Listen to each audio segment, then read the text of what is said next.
BMX Street, Moto X Best Whip, Women's Moto X Racing, Moto X Speed and Style, and BMX and Skateboard Super Park. The X Games are being held at the Staples Center as well as a select group of other Southern California venues like the Event Deck at LA Live, where you can see some very extreme skateboard and BMX street events. X Games 14 runs from July 31st through August 3rd. For a complete schedule, visit EXPN.com. And Saturday, August 2nd, don't miss the 6th Annual Historic Filipino Town Festival. Filipino music, food, dancers, contests, and more. Get the details at historicfilipinotown.org. That's Filipino with an F. Admission is free. I'm Andrew Tarr, the city guy, and I'll be back next week with even more things to do. Young people from Lincoln Heights demonstrate they're just as much a part of their community as anyone else by picking up brooms and trash bags. Elise Martinez has more from a recent cleanup event. The ROTC kicked off the cleanup with a march and flag salute. Dozens of volunteers met at Lincoln High School to get their supplies: shovels, brooms, rakes, and paint. Street by street, they swept, removed debris, and painted over graffiti on local businesses. 8 different organizations targeted several streets in Lincoln Heights, including the stretch of North Broadway. Students were a large part of the effort. A local leader says that their good deeds are often overlooked. Too many times in the press we hear about the negativity of our young people. Well, today we're showing a big difference. We're showing them that they are wrong, that our young people do care. Lincoln Heights residents say they don't want to see images like these on their streets anymore. Shut up because the streets are a little dirty and just want to do my part in the community. It's because I walk the streets every day and I see trash and I thought I could help today.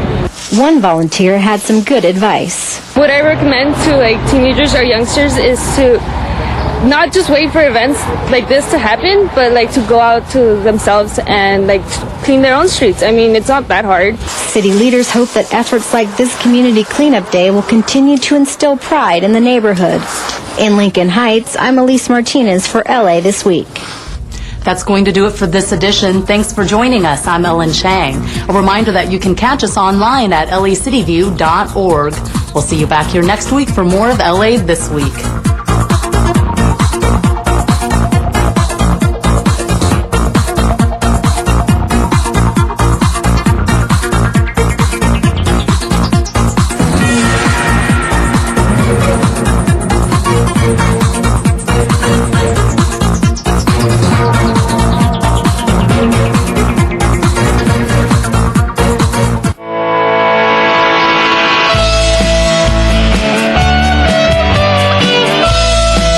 My name is Enrique Hurtado, Executive Director for the Aztec Fire Fuels Crew.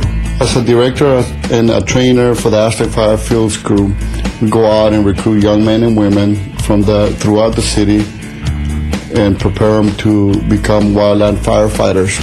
These young men and women need an opportunity and somebody to give them a chance to get a meaningful career. And with us, they come and we get them prepared mentally, physically, to become wildland firefighters, and we partner with the United States Forest Service for that. When these individuals get certified as wildland firefighters, they get deployed throughout the United States to fight wildland fires. My experience as a firefighter, when I started fighting fire, I went on and became the crew leader and came back to the city and started recruiting. I wanted to teach what I have learned in the forest. And throughout 10 years, I've been recruiting individuals, men and women, to become wildland firefighters. And it is so rewarding when these kids go out there and become wildland firefighters and just watching them do the job out there in the forest, and they change their mentality. Out here in the city is a little bit different. Over there, they're disciplined and structured, professional firefighters. I grew up in Los Angeles, and I think economics plays a big part, with all the violence and kids, just following their own footsteps. I want to give back to the community and give an opportunity to everyone that wants a chance and become somebody, a hero, as a firefighter. I want to prepare them to be successful in life. Enrique Hurtado y soy una cara de Los Ángeles.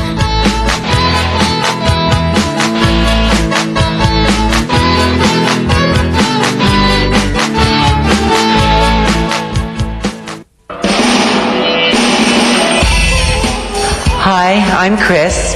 I'm an Iyengar yoga teacher here in Los Angeles, and you're watching LA City View, Channel 35, Our City, Our Channel. Namaste.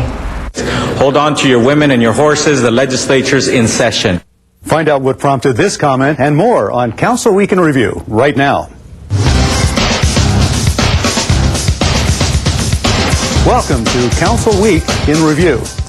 I'm Jack Popejoy. The budget for the city of Los Angeles is currently balanced, but that status is in jeopardy because state lawmakers want to borrow $100 million from the LA General Fund and an additional $50 million from other services in order to balance the state budget. District 3 Council member Dennis Zine explains the numbers and the resolution Council is considering. The matter would impact, obviously, the budget of the city of Los Angeles as well as other municipalities. And I want to note that tomorrow, on the 24th, 11:30 a.m., the Independent Cities Association Contract Cities, California City, is going to hold a news conference at 11 a.m. in Downey to publicize the concern not only to large municipalities but to small cities throughout the state of California. The financial impact would be massive. The property tax side alone, the number is being floated at $1.4 billion, which means that for the city of Los Angeles, we would lose approximately $150 million, and that's on top of $350 million already projected 2010 during the budget last spring. We talked about a big gap. So the bottom line is we would have about a $500 million gap or deficit to the city of Los Angeles. The state is expected to run out of cash by August 4th, and what they're trying to do is have this settled before that time. Also noted on 1A, there's also Prop 42, Prop 63, Prop 10, and Prop 49 money. There's additional pots of money that they're exploring to tap into to bail out the $15+ billion state budget. I know that this council has this motion to support. Municipalities across the state are supporting. And the bottom line to this is people can contact the governor's office, contact their state representatives, both members of the legislature and the state senate, tell them don't put the burden on the back of the local municipalities, because whatever they borrow from the local municipalities will come out of our local budgets, which will curtail public safety and other services that are delivered. So it's a critical time. The state needs to somehow balance the budget, but basically what they want to do is borrow the money from the municipalities, including the city of Los Angeles, which will be devastating. We have a balanced budget. We've managed our funds. The mayor presented it. It was done in a responsible manner by the budget committee, approved by the council, and now the state wants to come in and take money away, and whether it's repaid or not may be another question. Talking about the importance of this resolution, District 6 Council member Tony Cardenas asks that the state balance its budget properly and not on the backs of local government. Borrowing your way out of the situation is not helping. You're just putting it off for another year. And the fact of the matter is, it's unfortunate that in the past, when previous governors have raided funds, it took lawsuits for the courts to finally decide what authority the legislature did or didn't have. And the fact of the matter is, Pete Wilson actually did quite a few things when he became governor, because they were in a similar mess. And he raided certain accounts, lawsuits ensued. Some years later, the courts did determine that certain accounts that were raided could not be raided anymore. Unfortunately, the spirit is still the same, but the courts didn't opine on every single account. So what the legislature has the opportunity to do is do the wrong thing, and then on borrowed time realize that sooner or later they're going to be told you can't do that anymore. So that's a little bit of history on how Sacramento treats us. And there's an old saying, an old saying in California, and it goes something like this: hold on to your women and your horses, the legislature's in session. What that means is they have a lot of latitude and a lot of authority, but it doesn't mean that just because they have the ability that they should exercise that, because there's something wrong about that. Saying the state will take the money from us, former Speaker of the State Assembly, District 10 Councilmember Herb Wesson, offers his assessment of the money grab and the problem in Sacramento. The reality of the situation, members, is that they're going to take the money. I'm not saying that it's wrong or that it's right. I believe that they will declare it an emergency. The problem that we have in Sacramento is where it relates to the budget. You have to have a 2/3 vote. There are only 3 states in the United States of America that have that requirement, and those are the 3 states that have problems every year at budget times. We have political problems where it relates to no one in one party in particular wants to raise taxes, so you're forced with having to, rob Peter to pay Paul. Now, with that said, what I think the resolution is great, and we should all vote on this resolution. But I think that we have 2 outside shots. I mean, that's if the moon, the stars align properly. We need to engage the mayor and other members of this council. We need to identify all of the members of the LA delegation and try to get them to commit with us early. If they have already committed to support this, and in a lot of cases their hands are just tied, then we may want to creatively work with them to try to come up with some alternatives that will minimize the sting that we're going to feel. That item is now before us, as indicated by Mr. Parks, and those items moving forward, but we'll have this item back on Friday to get a status report before the City Council on Friday. So, Madam Clerk, please open the roll on this item, close the roll, and tabulate the votes. 14 ayes. The council got an update on this on Friday, July 25th, saying that there had been no local shift of funds as yet, and another update would be coming at Tuesday's meeting. On Tuesday, July 22nd, your Los Angeles City Council considered a report from the Energy and Environment Committee concerning recycling and banning the use of plastic bags and polystyrene items in the city. Saying it's going to take some time, District 1 Council Member Ed Reyes gives a brief background on the issue. Colleagues, this discussion started back in 2001. Our office, other offices have been working with the plastic bag industry for 6-7 years now. So this did not happen overnight. So I appreciate the discussion. We have been trying very hard to work with all the different sectors that are involved with this process. We've had monthly meetings, we've had partnerships, but we've gotten to a point where we need to act as a city where we can have real results. Now we're trying to do it in a way in which we can educate and inform the public of what we're doing. But many habits are hard to break. Plastic bags for the different economic groups of this city has a different role. For some, it's something as basic as taking your goods from your car, from the store to the car to your home. For others, it's a form of packaging. For others, it's their baggage. For others, it has played a significant role in our lives. So it's going to take time to change. I thank you for your vote. Stating that she'd like to see plastic bags eliminated from our trash stream, District 15 Councilmember Janice Hahn questioned staff about fees versus an outright ban. Okay, yeah, I was kind of excited today because I actually thought what we were doing was casting a vote to get these plastic bags out of our waste stream. I mean, I think you articulated it very well, Councilmember Smith, that we've heard from a lot of people, a lot of stakeholders who want plastic bags out of the waste stream. But the more I'm listening to our discussion this morning, sounds like that's not what we're doing. We're actually saying in 2012 we would begin to ban them if there had not been a fee instituted by the state legislature. My question is, what if that fee is imposed? What does that mean? Hold my time. Okay, that's an excellent question. What we found, and look at the case studies from their cities and jurisdictions, is that when the fees are imposed, there's a significant reduction in the usage of the single-use plastic bags. So even if the fee is imposed, we're not banning the bags. We're expecting that because of the fee, people will use them less. That's correct. And that's what we've seen in other countries, in other cities as well. Once a fee is imposed, there's utility for the plastic bags, which is we would hope that people would bring their reusable bags with them to the supermarkets and retail establishments. But it's not, I mean, it's not fair to say that people will always have those reusable bags with them.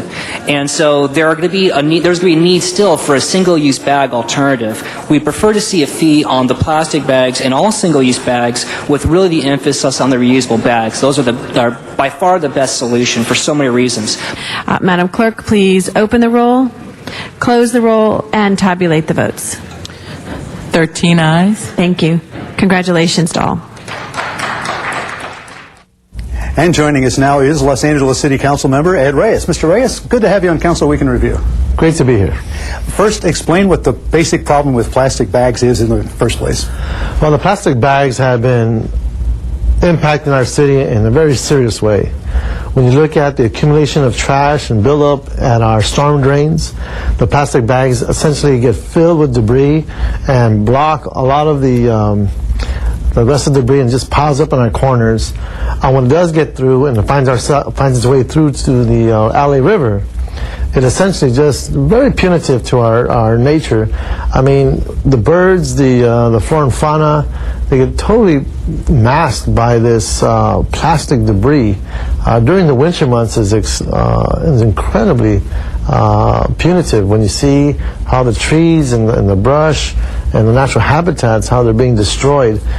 And as it makes its way down the river and you go down to Long Beach, you literally see a sea of foam, of debris, of polystyrene, of plastic, and it's just amazing how it has accumulated over the years. I've had meetings with folks who are advocating for the coral reefs, and the coral reefs are dying because of all this contamination, and the plastic bags has a lot to do with that.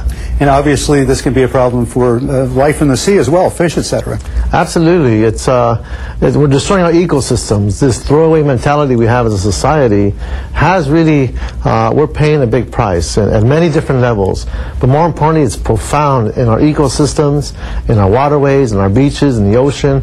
And by taking a few steps of each individual were to just change the way they behave and look at these plastic bags in a more responsible way, perhaps our grandchildren will have a brighter future. But right now, the way we're going, unless we make these changes, we're going to be penalizing future generations, and that's something we need to change.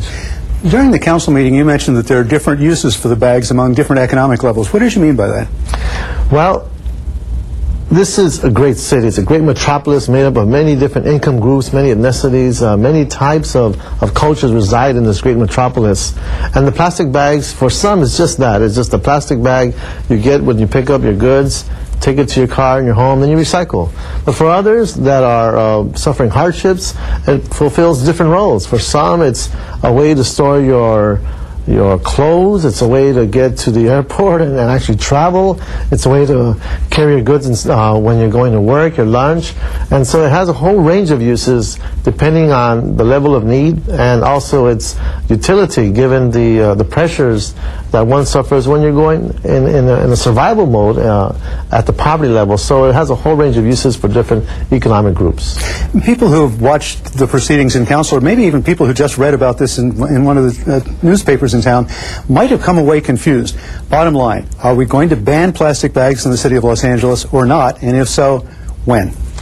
What we have done is we've set a time frame. We are phasing this in. We're not going to do this overnight. We have put ourselves in a place that by 2010, if the state of California does not impose at a minimum a 25-cent fee for each plastic bag, we will ban the plastic bags in the city of LA. It gives us time to queue up. It gives us time to build up an infrastructure. But more importantly, it gives us time to educate the public as to what this really means. We've spoken to the staff of Bureau of Sanitation, and they feel they're ready for this if we give them enough time to actually evolve to a point where they can implement this program. So, bottom line, the state has to impose a 25-cent tax, or not tax, a fee on the plastic bag, and actually allows us to impose this ban if they don't do so. And as soon as we get close to those time frames, we'll enact an ordinance that will legally create our ability to do this. Isn't there a use somewhere in society for single-use plastic bags, or do you think they should just not be a part of our lives anymore ever? Well, I'm sure the folks who have an interest in plastic bags will tell you how useful they are, and I'm sure they have their uses. But the price is too high for us as a society, especially in Los Angeles, to maintain that type of material, the chemicals that it carries, its inability to break down over time, it's filling up our landfills, and what it's been doing to our natural ecosystems has been very dramatic. So we need to weigh and assess what we're doing as a city and implement the policies that looks out for our health and for a healthier and, I'm going to say this, a more balanced approach in dealing with these very fundamental issues of how we keep our society healthy. One other thing that nobody's talked very much about that comes with plastic bags, of course, is advertising and public service messages. These mostly have things printed on them now. Well, they do, but there are other materials that can be used for the same purpose. Canvas bags can be a different approach. We can do the same messages on canvas bags. There are different materials we can use. There's material that's made out of potato that can decompose over time, that is not as punitive to our environment. So if we choose to look at options and think about future generations, I'm sure we're intelligent enough and creative enough to see how else we can carry out the same function in a manner that's not so damaging to our environment. In fact, I think San Francisco very much encourages very biodegradable bags of the type that you were just talking. Exactly. And again, that's a whole new market. Those could be whole new cottage industries, a whole new different way of looking at economic development and the generation of jobs. So perhaps through these transitions and changes, we can be opportunistic at different levels. But again, it's something we have to take seriously, because what we see every winter and what's happening to us on a daily basis, especially in the very dense areas where we don't have the kind of city services that allows us to clean our streets and our curbs at the level that reflects the number of people living there, these plastic bags have been very punitive to our communities. Of course, plastic bags not the only target here. Polystyrene items also coming under the ban. First, what the heck is polystyrene anyway? How do we identify it? Polystyrene is the material used when you have these, it helps to contain the temperature of food products, and it's very adaptable to different shapes and forms, and they're called clams. It's what you see when you order these fast food products, and they actually seal them, and it contains food, and these are essentially related to styrofoam. But the fact is, polystyrene is a material that also doesn't degrade, and it's something that has also been just as punitive. And what we've done, excuse me, in this action is to make sure that the city facilities begin to change the way they perform and not use polystyrene to essentially city functions throughout the city of LA's municipal facilities. So the airport, the harbor, City Hall, the various city government locations. We're trying to ban polystyrene and hopefully build up a process and a method by which we can address that particular impact on our environment. Does that restriction also fall on the vendors, the privately owned vendors at LAX? Well, we're going to look for vendors that are going to address and respond to our mandates, and hopefully these vendors understand that the city family will not be using polystyrene products anymore, and especially the ones that are used for the food products, and that we're going to ban those, and hopefully they'll get the message. Well, thanks for the explanation on that. Again, what's the timetable for all this, and how can Angelenos do their part? Well, the timetable again is to ban the plastic bags by 2010. If a 25-cent fee by the state is not there, the polystyrene ban we want to move as I believe it's July of 2009. And Angelenos, I mean, if you can have some canvas bags in your car or at your door as you leave to the market, it's a way to start changing how we use plastic bags, minimize its use, and start actually thinking about our grandchildren in terms of how we are treating our environment, and hopefully look at the consequences that are inevitable if we don't change our behavior. So the Angelenos, we have a great opportunity here to start creating those changes, and by doing some very basic things that will have a lasting impact for generations to come. And more people are getting on board. District 1 Council Member, Ed Reyes, thanks for joining us on Council Week in Review. Thank you. It's always a pleasure. Again, the measure to ban the use of all plastic bags in the city by 2010 passed with a unanimous vote. The council also voted to require all city departments to stop purchasing polystyrene food containers beginning next year. Joining us now from the Bureau of Sanitation is Environmental Affairs Officer Karen Koka. Ms. Koka, welcome to Council Week in Review. Well, thank you for inviting me, Jack. How bad is the problem of plastic bags, and is this really the answer? Well, the problem with plastic bags is that they're difficult to recycle. They reach our waterways and they cause a lot of environmental damage, and they don't break down in a landfill. So we had to address it in a severe fashion. We were under the impression that as of a year or so ago, plastic bags were recyclable. What happened with that idea? Well, they are recyclable under certain circumstances, but there's so many of them. The city uses over 2.3 billion bags a year. We just have to get our arms around the number that's out there and try to reduce it somehow. How is the city's recycling program doing in general? The recycling program is going strong. In fact, we're implementing more programs like the new multifamily recycling program. We've already rolled out to 250,000 units citywide, and looking forward to getting the rest of them on board by the end of next year. So every resident will have the opportunity to recycle. When you say multifamily, of course, you're talking about things like condo complexes and apartment buildings? Everyone has the opportunity to recycle right now. All they have to do is give us a call. That's a good point, too. Are you already seeing a reduction in the waste stream, a reduction in what goes into the landfills? I think with the city this large, the reductions take place over time. But we certainly have a lot less trash going to the landfill than we did, say, 10 years ago. What kinds of things are effective in recycling? What sorts of things are actually going into the recycling system? Well, you can still put your plastic bags in the blue bins. There's things like metal and plastic hangers. We take all kinds of plastics. We don't want the consumers to have to think about whether it has a 1 or a 2 or a 4 on the bottom of this plastic item.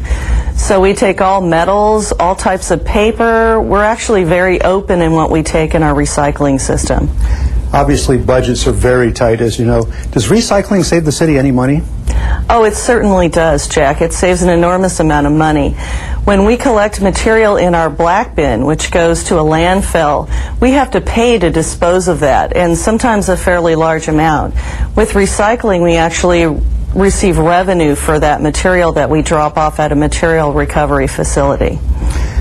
I always thought that paper cups were recyclable, but now we're hearing that perhaps these styrene foam containers are more recyclable, because you've been telling us now for about the last year or so we should put those into the recycle bin as well. Well, you can certainly put your polystyrene food containers in the blue bins if you rinse them out or knock the food out of them. They can be recycled, and they are made into other products. Sometimes the paper cups, though, they're lined with plastic, and that makes it more difficult to recycle in the recycling system. So you can't always put those in the blue bins. What about hangers? That's a question that I'm sure I'm not the only person that's wondered about. Are they recyclable wire hangers? Yes, you can definitely recycle wire hangers and plastic hangers, broken or not. If you don't have a blue bin available, so you have a business, you can take them to any dry cleaner and they will take them back as well. And maybe give you a little bit of money, as a matter of fact, for taking them back. Well, I certainly hope so. Well, mine does. For example, in general, looking at the 3 bins that most of us have at our homes, what sorts of things are people not doing right, or what sorts of things would you encourage people to do to help the Bureau of Sanitation, to help all of us with our waste problem? Well, I would say making sure that the materials you put in your blue bin at least have the food removed from them. A cleaner stream, we could certainly recover and recycle more. Making sure that you get everything that is recyclable into the blue bin is very important to us. And also donating items that you may want to put in the recycling bin, like clothing, rather than putting them in the blue bin, would be a big help as well. I know that the Clean Water Act, for example, has certain benchmarks year by year that we and other municipalities have to meet. How are we doing in reaching those benchmarks so far? The City of LA is meeting all of its benchmarks. We've implemented a number of systems that we install on our catch basins to make sure that trash doesn't get into our storm drains and then go into the river. We have hundreds of centers that are certified to take used oil for free so that people have other options rather than pouring them down the drain. And we have extensive outreach and education programs, hopefully to let people know not to put those types of things in the storm drains. And some of the other things that you can't take in your normal waste stream, in the bins, for example, electronic devices, certain kinds of bulbs, things like that. What sorts of things can you not take in the normal bins, and what should people do with them? Well, household electronics, the compact fluorescent lights that are so great for saving energy, and batteries are not allowed to be thrown in your household waste. There's several ways that you can deal with it. The city's working on partnerships with some retailers, like Target, for example, is going to take batteries. We have battery buckets at Jiffy Lube locations. The city also has several safe centers located around the city where you can bring electronics. And as a matter of fact, we have a new program with our residential collection. When you call 311 for a special collection of any kind, we have crews that will pick up electronics at your house separately. So that's a brand new program. Well, that's great to hear. You've just made some news here. I didn't know anything about that. You would just call the Bureau of Sanitation at 311. Yes, Bureau of Sanitation, the 311 number will get you to us, and we will certainly take care of people. Finally, if someone has other questions, or perhaps suppose they have a damaged bin, for example, what should they do about that? I think if you call 311, they will route you to the Bureau of Sanitation hotline, and we will get the new bin to you as soon as possible, as well as let you know about all the other new programs that we're implementing right now. Very good. Environmental Affairs Officer Karen Coca, thanks for joining us on Council Week in Review. Thank you. On Friday, July 25th, the Board of Information Technology Commissioners, BITSI, was in council chambers to be recognized for their work in helping cable providers render customer service. Now, because of a change in regulations, the board has been dissolved. We here at LA City View also wish to thank the commissioners for all their dedication and commitment. LA City View is the government access cable channel for the City of Los Angeles, featuring live coverage of city council meetings and programming about city department services and events.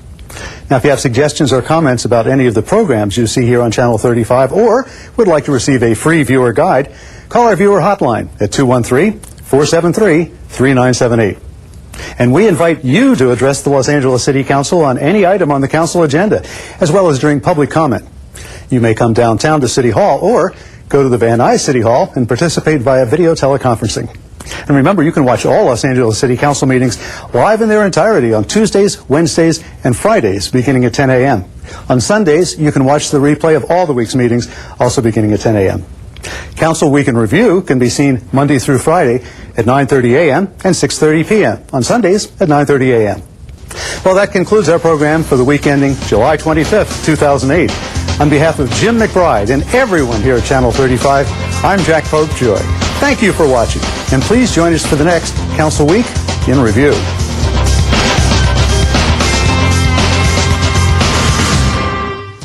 You know, I am getting better. I can still take care of myself. You just don't know. No. 3 times a day. These drops. Now that Mom's moved in, life has become a bit more complicated for all of us. We knew there would be challenges, but overall, we're glad to be together. I don't like to call him from the office when I have to go to the doctor's or if I want to go out. We're so thankful for the help we received.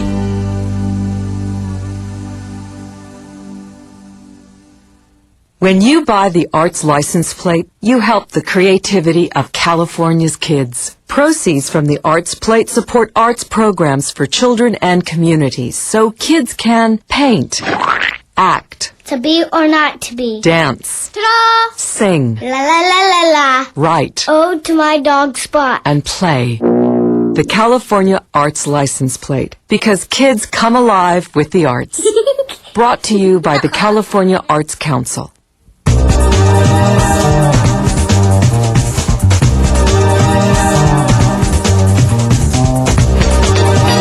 LA City View, Channel 35. Your city, your channel.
August 1st. We are here in the beautiful San Fernando Valley in the first Friday of the month.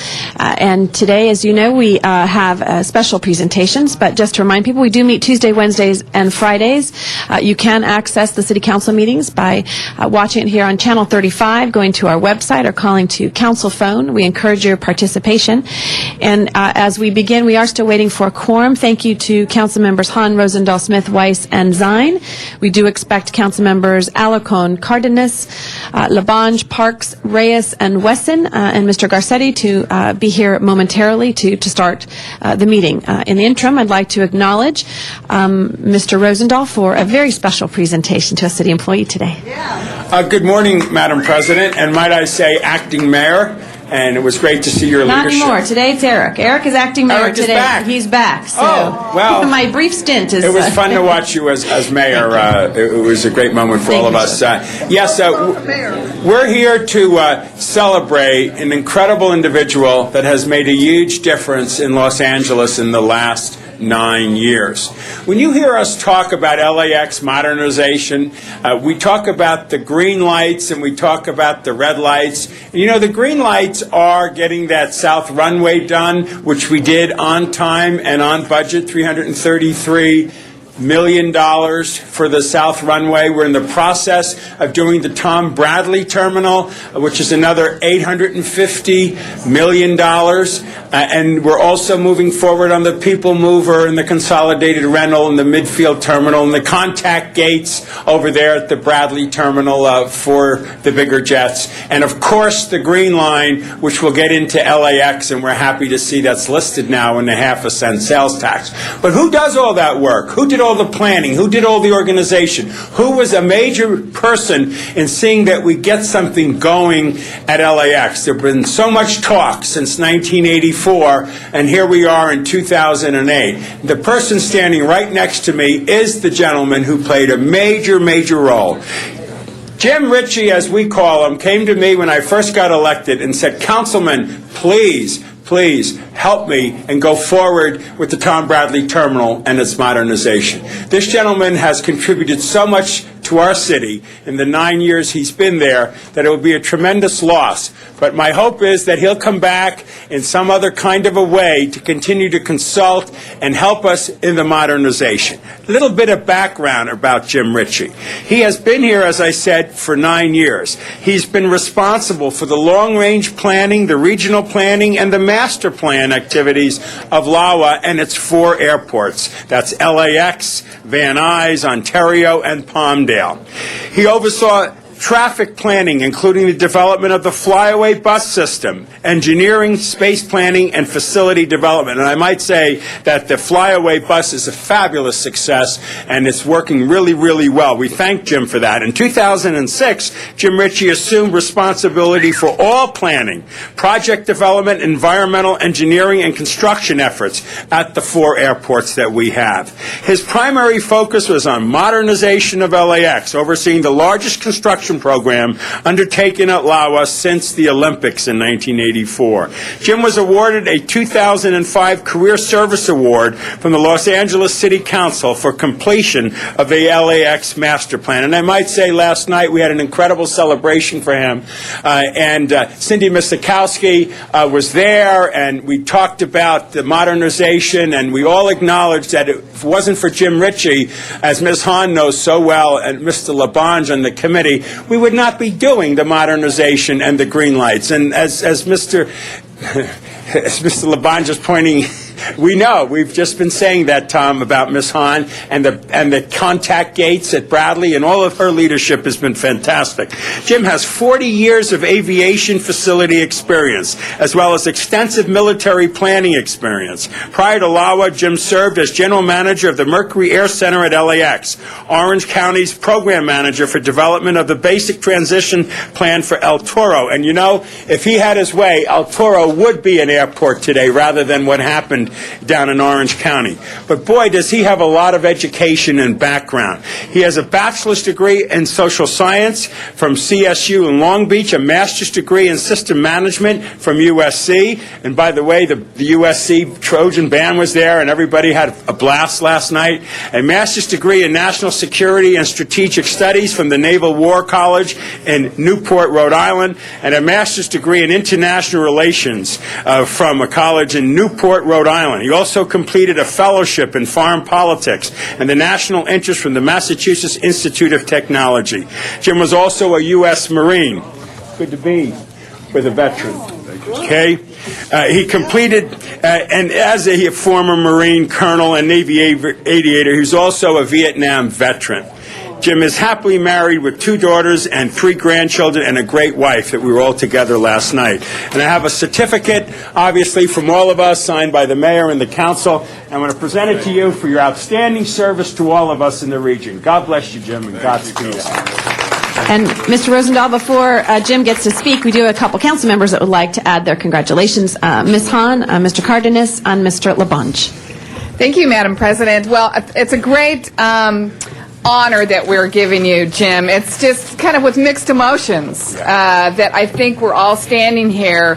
First of all, realizing your tremendous role that you have played in the ultimate modernization of LAX. It's amazing that you have really been that golden thread that sort of has, been there through several mayors, several modernization plans. I think you were always ready to implement whichever plan finally made it across the finish line.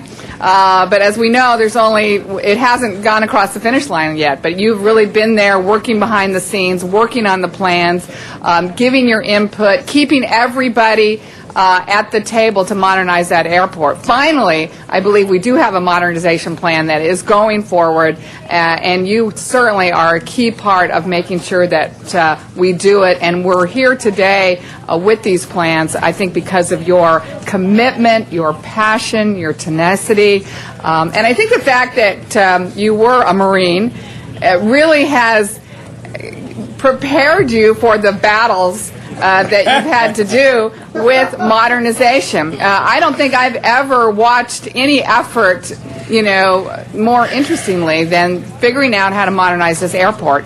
There have been political battles, there have been community battles, there have been, environmental battles, but you've really figured out how to take all the stakeholders that have an interest in this airport and finally, I believe, get us all on the same page moving forward. And that's what we're going to do. And we're going to do it as a tribute to you.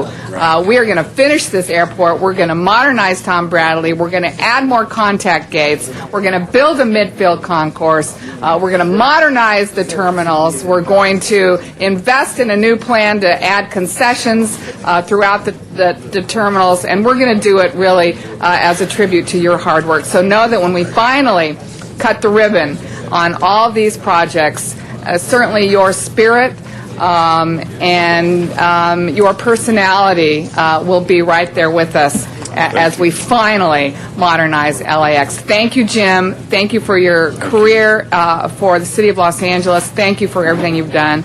I wish you were staying to see us through, and hopefully we'll have other people that will carry your banner as we do this project. Thanks for all you've done. Thank you very much. Thank you, Ms. Hahn. Mr. Cardenas. I just wanted to say thank you to Jim Ritchie on behalf of not only Los Angeles, but all of the airports in the world, because the world has been waiting for the LAX airport to finally arrive, to finally get to where it needs to be, to finally get to where it's poised to be. But unfortunately, and these are my words, the politics around LAX have been tremendous. And to me, that is what has thwarted the progress more than anything else. But through all of this, one person who never got political and someone who always came forward and told us the truth and told us what could be done, what needed to be done, and then sometimes, unfortunately, left it up to the politicians to make the decisions, because that's just the way it is around here. I just wanted to say thank you so much for you being so forthright and for your knowledge and experience and all that you've done for our LAX and for our entire airport system at LAWA.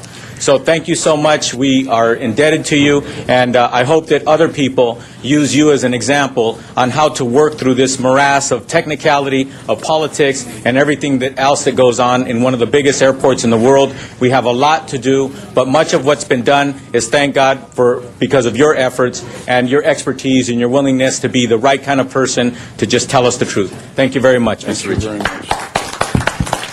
Mr. LaBonge. Mr. Rosendahl, thank you for your leadership, and it has been great leadership that you have led as a council person. And I know, Ms. Hahn, your work on the committee has been leadership, but it also took staff leadership, Jim. I remember when we had the 24R, is that 24L? Whatever, the 55 feet to move it, to make it safer. It was real simple on paper, but complicated due to the processes. But being able to focus and do that. And I know this young man's trying to open up his little package right there, but when Mr. Rosendahl was speaking, he leaned over and looked, who is this fella talking about? A guy who builds airports. And the young lady right there as well. You're building for the future of Los Angeles, and you did. You're building for a safe Los Angeles, which you did. You're building for a gateway to Los Angeles so that people continue to come and enjoy this tremendously dynamic place called Los Angeles. I was able to, after we celebrated, you two veterans would like this, the 60th anniversary of the airlift in Berlin with a reception last night in City Hall. I did come out to the airport and heard of the nice reception that was there, and I believe Dennis P. Zine showed up too as well, but Mr. Rosendahl, former Councilwoman Ms. Sikowski, all came to honor Jim Ritchie, and I was glad to be able to shake your hand and thank you for the job well done. That is the great thing about this city is there's people like you who have a mission and try to complete it with the hurdles that go in any race that you run. Congratulations, Jim. Thank you. Good health. Good health. Thank you. Thank you, Mr. LaBonge. Mr. Parks? Now that you have a chair that fits you, I saw that one. Thank you, Madam President. I just wanted to stand and say to Jim Ritchie, thank you for all the times you came out in the 8th District. Many times those meetings were not pleasant, but you would come each time, provide that information, give people the understanding what the airport was doing, and you also realized that community often felt that they were left out because anytime you heard about the airport, it was Westchester, El Segundo, and maybe Inglewood, but forgetting about the larger community that was in the flight path. But the community still remembers you had your grandson with you come out. They still talk about that your interest in the area and the fact that you'd bring a family member was clear that you were just not there to attend the meeting, but your grandson had an opportunity to also see that interaction. And so I just want to say thank you because a lot of good things have happened. We've gotten almost all of the houses that warrant the soundproofing. Almost every one of them is done. That are for people who want it done. There's still a handful that have not applied. We also have that community liaison position, who's done a wonderful job coming out in the community and listening to their needs. And so this whole issue, in fact, just recently, we had an invitation extended to the 8th District to be a part of one of your standing committees. So people believe now that because of your leadership, they now have a voice in the whole issue of the airport. And I just want to say thank you personally, because the members of the 8th District certainly felt that they were left out in years past. Thank you. Thank you.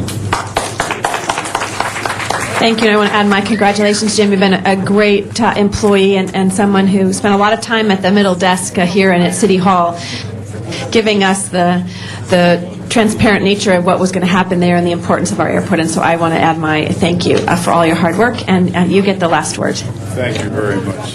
The Honorable Jim Ritchie. Yes, sir. Well, I'm flattered beyond belief. I'm flattered for the mission that you have entrusted me over the past 9 years. The leadership around the horseshoe here has been fantastic. We're moving forward with new leadership at the airport. We have a plan approved. We have a modernization effort that I would call is probably the linchpin to the economy of the LA basin. So I'm flattered to have been a part of that. I'm flattered as I walk away, but not too far, to witness and watch the modernization of this city, and I'm glad to have had a piece of it contributing toward LAX and our 3 other airports, Van Nuys, Palmdale, and Ontario. So thanks to Council District 8, thanks to Council District 11, my main mentor, the gentleman that was clear and straightforward on what was important to him. We bonded, we made a team that was comprised of consultants, elected officials, airport employees, to come to an understanding what had to be done and move quickly. So with that, I'm proud and honored to have served, and thank you for this recognition.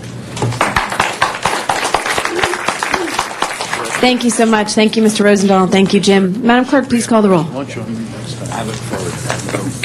Alarcon, Cardenas, Gruhl, Hahn, Weezer, LaBonge, Parks, Perry, Reyes, Rosendahl, Smith, Weiss, Wesson, Zine, Garcetti, 13 members present, and a quorum, Madam President. Thank you. First order of business. Approval of the minutes. Mr. Wesson moves. Mr. Smith seconds. Next is, there are commendatory resolutions for approval. Those will be approved. Madam President, would you like to go through public comments? We're going to go through the items for. We'll come back after presentations to public comment. Items 1 through 4 are items noticed for public hearing. Anyone wish to call items 1 through 4 special? If not, Madam Clerk, please open the roll on those items, close the roll, and tabulate the votes. 13 ayes. Thank you. Next items? Item number 5 is an item for which public hearing has been held. Thank you. Anyone wish to call 5 special? Mr. Alarcon? Okay. Next items. Items 6 through 23 are items for which public hearings have not been held. 10 votes are required for consideration. And Madam President, there are cards on 12, 18, 20, and 22. Any other specials, colleagues? Yes, Mr. Parks? Motion for number 19. Okay, should we hold it on the desk? It's being circulated now. Okay, yeah. we'll hold it on the desk till that has been circulated. Any other specials, colleagues? If not, Madam Clerk, please open the roll, close the roll, and tabulate the votes. 13 ayes. Thank you. Next items? Next is item 24 on the continuation agenda, and that is an item for which public hearing has not been held. 10 votes are required for consideration, and there is a card on this item. Yes, that item will be held for special item. Next item? Madam President, the special meeting should start at 10:30, so there's 5 more minutes. Okay. All right, we'll hold those on the desk and be able to do those. Okay. Thank you. Any other items, Madam Clerk? No, they're not until the Special 4 more meeting. meeting. 4 more minutes. Yeah. Thank you. I'd like to acknowledge Mr. Cardenas for our next presentation. Mr. Cardenas, yes.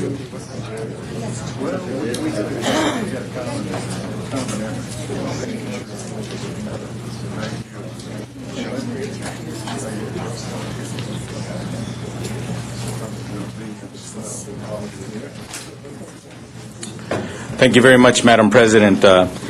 It's with great honor that I ask Chief Hernandez to come forward and his wife, Leslie.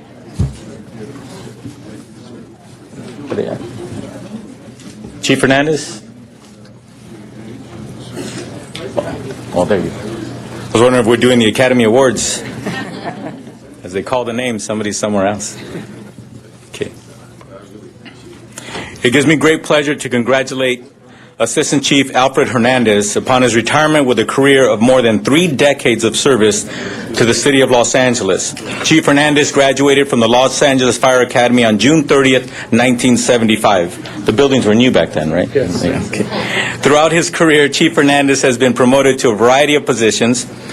A fire inspector, captain where he served several regional fire stations, battalion chief, assistant bureau commander, and he retired as assistant chief for the building and administration section where he oversaw the asset management function for all facilities in the city of Los Angeles.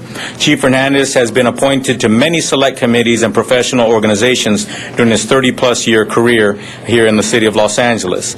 He was appointed to the Mayor's Jewelry Mart Task Force, the Human Relations Development Committee, the National Fire Protection Association, the Chief Officers Association, and the International Association for Fire Chiefs. Throughout his years of service, he exemplified dedication, courage, and bravery in response to some of the worst disasters in the history of Los Angeles.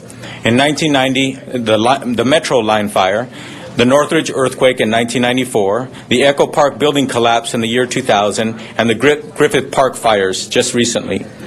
Throughout the 30 years of service, Assistant Chief Hernandez has been the recipient of many awards for his dedicated service, and most notably the 2001 Productivity Award, the 2004 Productivity Award for the Building Clearance Permit Handbook, the 2005 Productivity Award for the Inspection Program, and the Mobile Award for Excellence in Handheld Computing.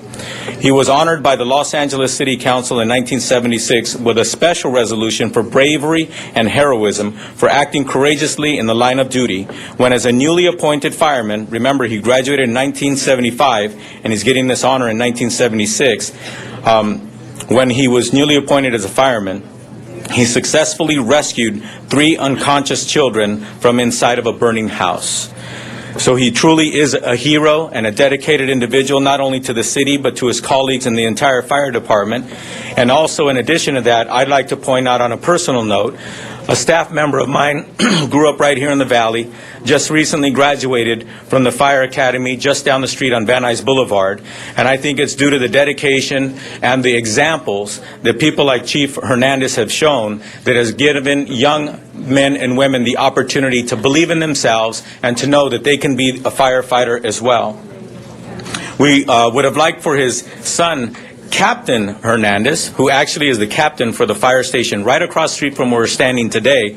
We would have liked for him to come and be here with his family, but he is downtown, being that he's a captain, he's an important guy, had an important meeting downtown, so he couldn't make it. So with that, I'd like to thank the family. I'd like to thank Leslie and Alfred Hernandez for dedicating not only themselves but their entire family to the city of Los Angeles and the wonderful fire department that is renowned around the world as being one of the best fire departments that it has ever come. So with that, I'd like to invite Chief Hernandez to to say a few words. I think we do have a counselor would like to add their congratulations. Mr. Labange. Mr. Cardenas, good morning to you and your family. Happy retirement. You've served the city well, especially in fire prevention, which is so key, because often we think of we don't think of that right out, but how many fires did you prevent by your knowledge and skill as an administrator and those who worked around you in fire prevention to make sure that something didn't happen. The most phenomenal news of the earthquake of this week was how the modern city of Chino Hills had little damage, and we saw how Pomona, which is an old historic Southern California town, did have some damage as well. The work that you did on improving the codes and buildings, it pays off. So thank you, and also it's good to see you. I wish I could get down to my high school weight. You look very good, Chief. Congratulations to you and your family. Thank you. Thank you. And Chief, I wanted to say thank you. You've been a great supporter and someone I always felt I could call when I was on a scene. You knew what was happening, but you look too young to retire. So congratulations, and now welcome your remarks. Thank you, Mr. Cardenas. Okay. I think his wife, Leslie, deserves the honor of keeping him looking young and feeling young. Whenever we honor somebody who retires from the city of Los Angeles, especially after so many years, I think it's important for us to acknowledge their family, because you don't make it to assistant chief by just showing up and leaving when the clock says 5 o'clock. You get to that position because you sacrifice tremendously. You do whatever it takes to get the job done, and the people who take the toll the most is their family. So once again, thank you, Leslie, and to the entire family for their dedication and allowing us to have Alfred for so many years. So with that, Assistant Chief Alfred Hernandez.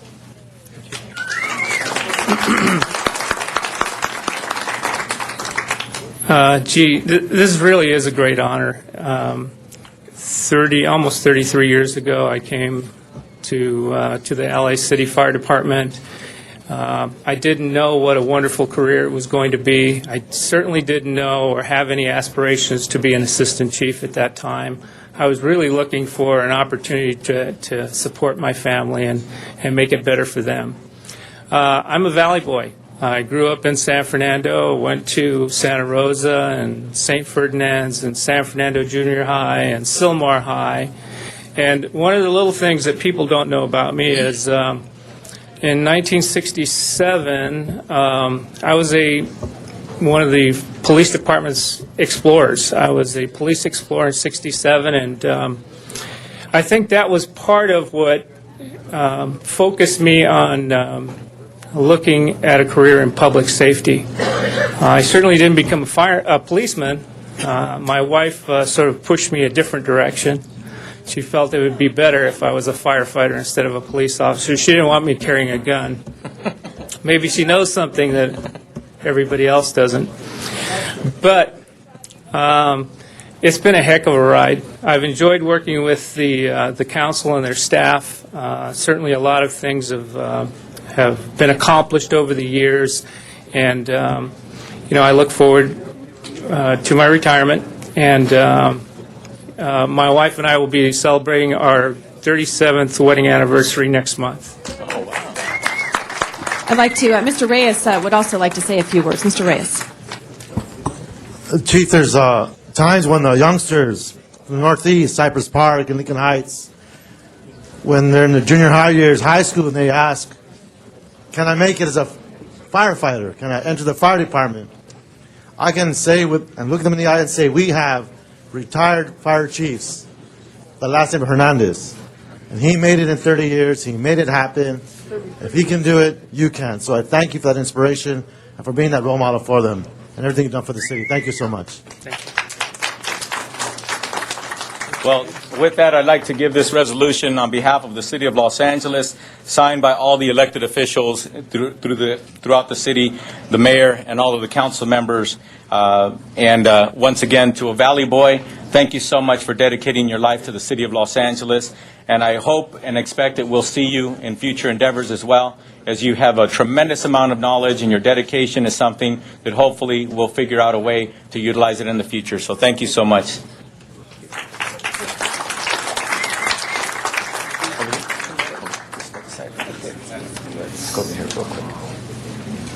One more? No. Thank you. Mr. Cardenas, you have a second one? Yes.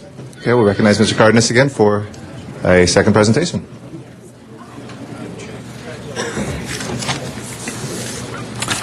Today I have the honor of recognizing someone just a little bit younger than Captain Hernandez.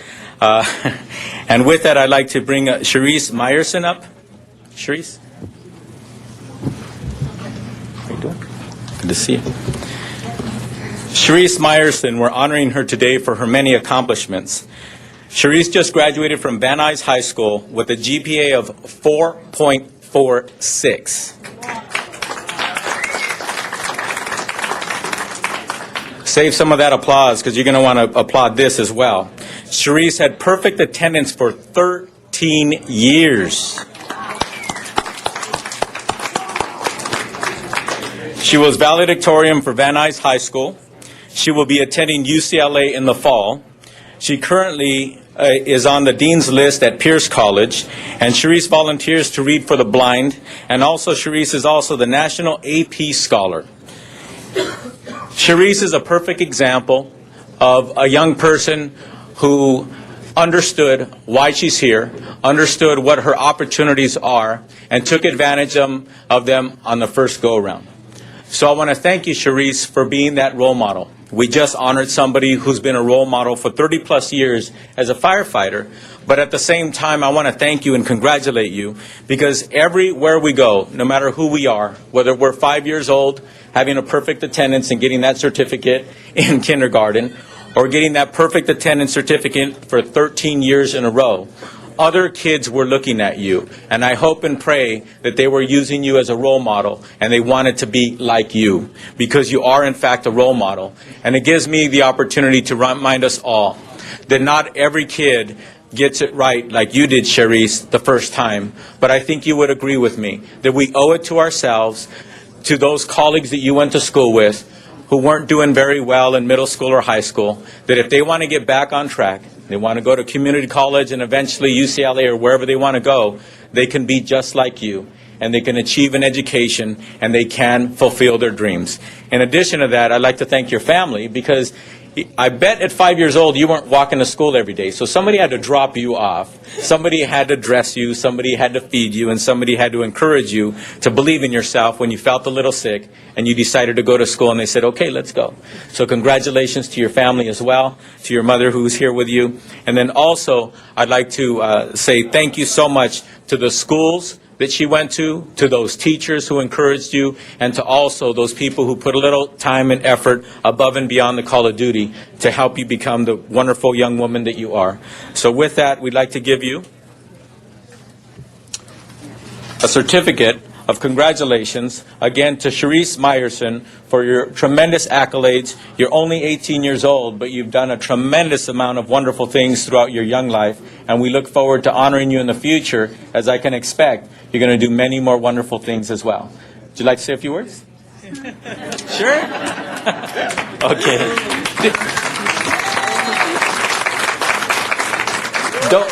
Don't they make the valedictorians do a speech at graduation? Yeah? Did you do one? Want to give us a little snippet? No? No? Okay. Well, Cherise is shy, but she certainly does turn it on when it comes to the classroom and getting her work done. Congratulations, Cherise.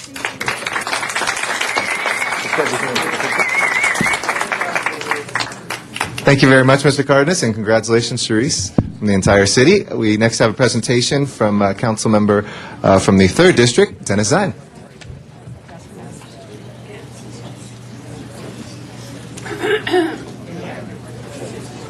Good morning, Dennis. Good morning. Thank you, Mr. President. Come on up. Come on up. Come on up. Come on up. Paula Cornell, Jenny Josephson, and Teresa Figuera? Trocea. That's close. Very close. How about, Sir. what is it? Figuera. Officer. Oh, well, it's officer. Okay, LAPD officer. Good morning. Good morning, sir. For the troops, Janie and Paula. Paula and Janie, for the troops, and LAPD officer, to the special council presentation. Thank you very much. Paula and Janie co-founded the organization of For the Troops on December 19, 2006 as a tribute to Paula's husband, Jim, who served in Vietnam and is a Brown Star recipient. Is Jim here? No, it's not. Okay. For the Troops sends care packages that contain much-needed personnel care items to our troops in Iraq and Afghanistan, such as baby wipes, batteries, beef jerky, and all kinds of other items. I was at West Valley Station when we were assembling packages a few weeks ago. For the Troops received support from LAPD, and Teresa was the one who coordinated from all Valley divisions, correct? Correct. Began collecting drive for the Troops organization, made sure that all divisions were aware of the collection drive by distributing over 5,000 flyers. LAPD completed over 400 care packages, and LAPD reserve officers raised $9,500 for the organization. For the Troops has sent off approximately 6,100 care packages to our troops in Iraq and Afghanistan. And the City Council wants to congratulate all of you for this wonderful effort for the troops. And we have two presentations. One is for the troops, for you, Paula and Janie, signed by all the members of the city family for the wonderful work, and for our wonderful LAPD officer, who in addition to this does police work. Is that your family? That is my family. And your husband and My your husband, two lovely, my three children. My mother. Why don't you come on up here? Bring the family on up. Now, your husband looks like he could be a police officer, too. He is. And there he is, okay. There we are. It's always good to be well-armed. And this one's for you, and let's bring the family on up here. And Mom's here, the family's all here. So, For the Troops was established, and LAPD, through your efforts, participated to get all these divisions involved. So let's hear Correct. from For the Troops first, and then we'll hear from our wonderful LAPD. Go ahead. Thank you. On behalf of For the Troops, I and the co-founder of For the Troops, Paula, would like to thank the members of the City Council for this honor of the commendation from the City of Los Angeles. We would like to give a special thanks to Councilman Dennis Zine for his support and for that of his constituents. When the Los Angeles Police Department was having this drive, 70% of what we collected came from Councilman Zine's district, and that was very much due to his efforts of getting through to his constituents to have them bring things to the West Valley Police Department. The balance of the items that were collected for this particular drive came from police departments, police divisions across Los Angeles, including Parker Center, and we are very grateful to them for that. We want to thank the Los Angeles Police Department. I'm sure all of you know Chief Deputy Moore, who runs Operations Valley Bureau. He started off this drive by giving it his blessings and speaking to all of his different commanders from his different districts and having them get behind it. But a very special thank you goes to this lady standing right here to my left, Officer Tresea Figuera. She was the one who works directly with Chief Moore, and she was truly the one responsible for organizing this drive on the division level. We're humbled and honored to receive this recognition, but the real thanks must go to our brave freedom fighters who put themselves in harm's way on a daily basis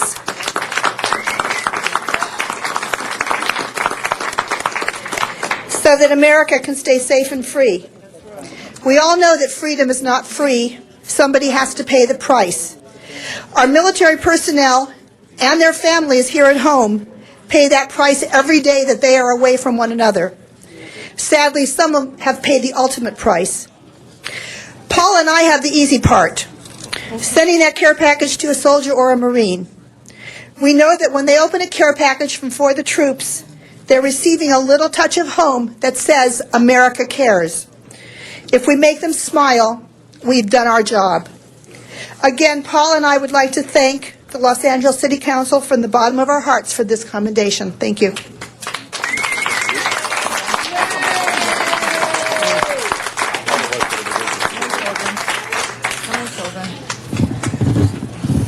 Go I'm grateful actually for the opportunity to have been joined with this task for the troops. It definitely gave me the experience of how the community got involved with the Los Angeles Police Department.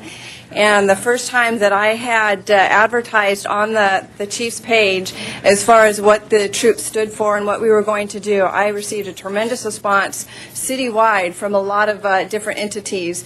So I was elated on the response that I received on how everybody joined hands in participating in the collection drives from just communications divisions to internal affairs to the detectives bureaus, in addition to just the Valley area themselves. So it was a pleasure to just watch the response that I received from all of Los Angeles City police entities and joining this collection drive. It's a true meaning of community liaisoning with an outside agency. So thank you for the opportunity. Is it continuing? Are we continuing to gather? Can you mention that if people are interested in? Yes, we send boxes on a monthly basis.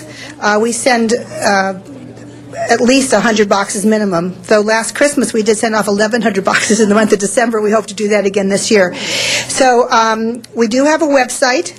Can I say? Go ahead. Yeah. www.forthethroops.us. Correct? Yes. You sure? Okay, absolutely, yes. So look us up.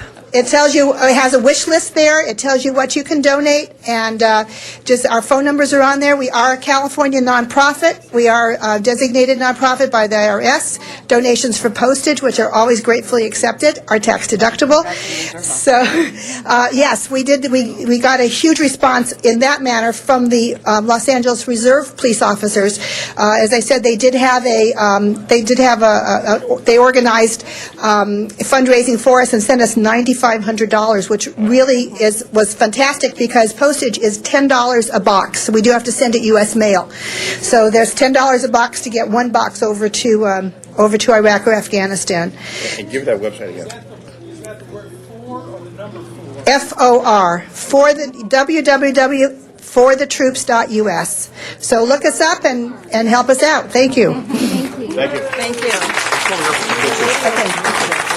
Mr. Labange would like to add his good wishes as well. Thank you. All right, our next presentation will be Councilwoman Wendy Gruhl from our 2nd Council District.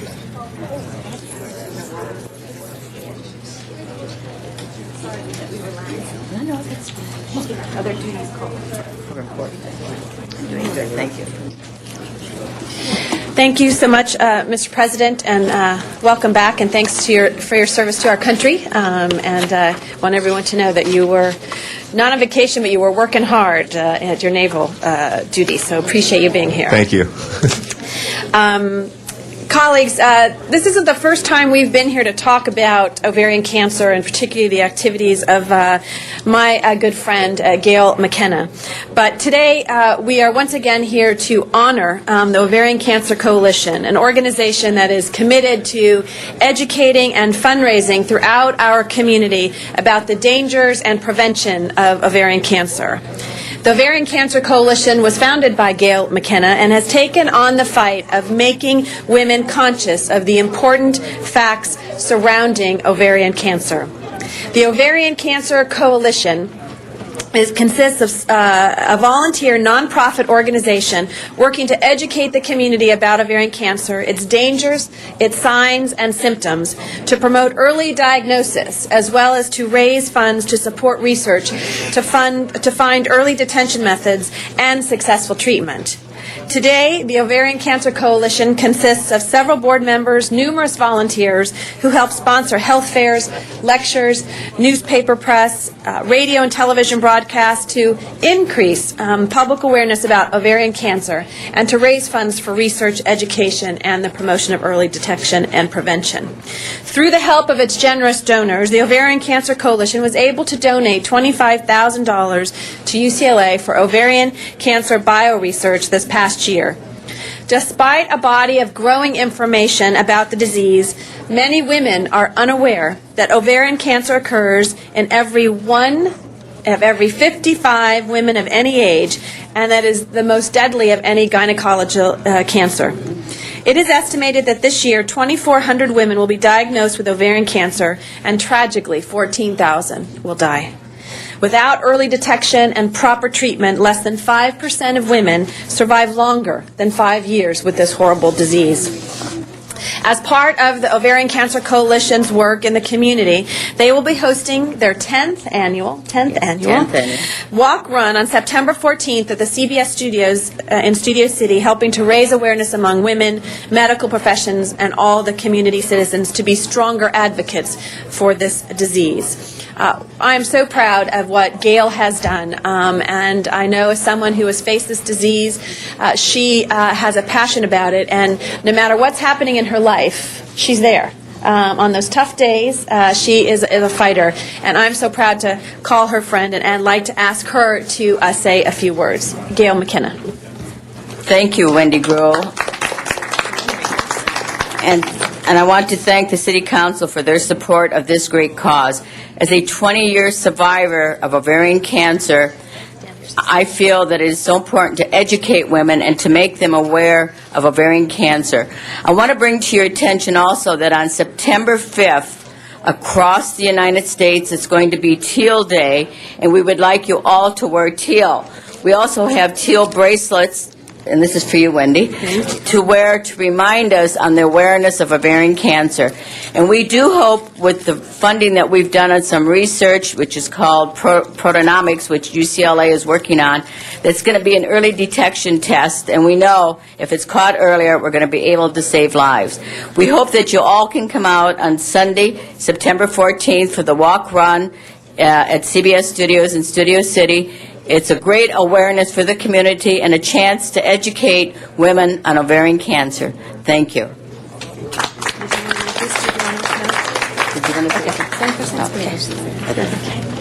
So, colleagues, it really is my pleasure, and I welcome you all out to my district that morning. If you come, I'll treat you to breakfast afterwards, right there, okay? Yes. Is that an encouragement, Yes. any of my Yes. colleagues? Yes. And I think Ms. Hahn would like to say Yes, something Ms. before I Hahn. present. I saw. Thank you. Gail, thank you for your commitment to this issue. Thank you, Wendy, for giving us the opportunity of highlighting this terrible disease here in City Council on TV, where millions of people ultimately could be watching this.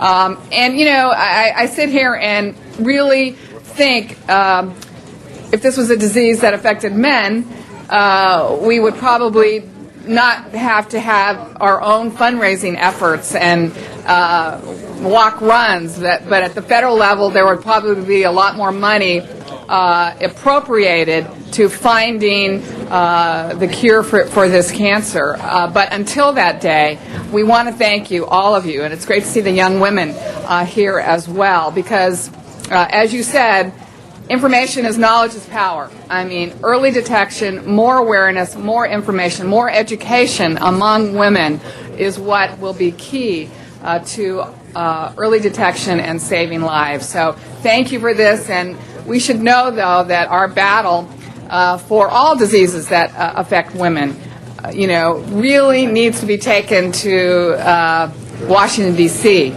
and making that case that more money needs to be spent on these types of diseases that affect so many women and really affect the quality of life, and ultimately, unfortunately, so many women are dying from this disease. So thank you for what you're doing. You clearly are going to be saving so many lives that you will never know about, and that has to be something that you're all very proud of, and we thank you for your commitment, Gail, and all of you to this effort. Thank you very much. Thank you. And Mr. Rosendahl would like to add his good wishes, too. Yes, I want to add my thank you. We all have personal stories. I lost a sister. She was only 62. She left a husband and 4 children, never got to see any grandchildren. And even my brother, who was only 57, he was a year older than me when he passed. Cancer is affecting all of us in various forms. We have some dear friends. I have a dear friend, Nancy Daly Reardon, right now with pancreatic cancer, and she's hung in there over 2 years. But this is awful. what we're going through as a people on this earth. And your leaderships, your awareness, you're constantly letting people know it's all about research, it's all about therapies, it's all about trying to find ways in which we can avoid even getting cancer. So hats off to you. Bless you all. Thank you very much. Thank you. So with that, colleagues, it's my pleasure to present the certificate of recognition to the Ovarian Cancer Coalition for their commitment to raising awareness and funds to ensure that we can detect it early and to help find a cure. And with that, again, I want to thank you, Gail, for all of your leadership and for all of your supporters. Many of them come out on September 12th this year, I know, and help you with that 14th, run. September 14th. September 14th. September 14th. And September 5th is Teal Day. Right. But I'll give my offer again. Any of my colleagues who come, I take them out to breakfast afterwards. So, in beautiful Studio City. Thank you very much, Mr. President, and thank you to you, Gail. Thank you, Wendy. Thank you. Thank you. And I think we're going to step over here. Thank you very much for this very important recognition, and thank you all for those recognitions today. If we can call a roll on this special meeting, please. Alarcon, Cardenas, Gruel, Hahn, Weezer, Labange, Parks, Perry, Reyes, Rosendahl, Smith, Weiss, Wesson, Zine, Garcetti, 13 members present and a quorum, Mr. President.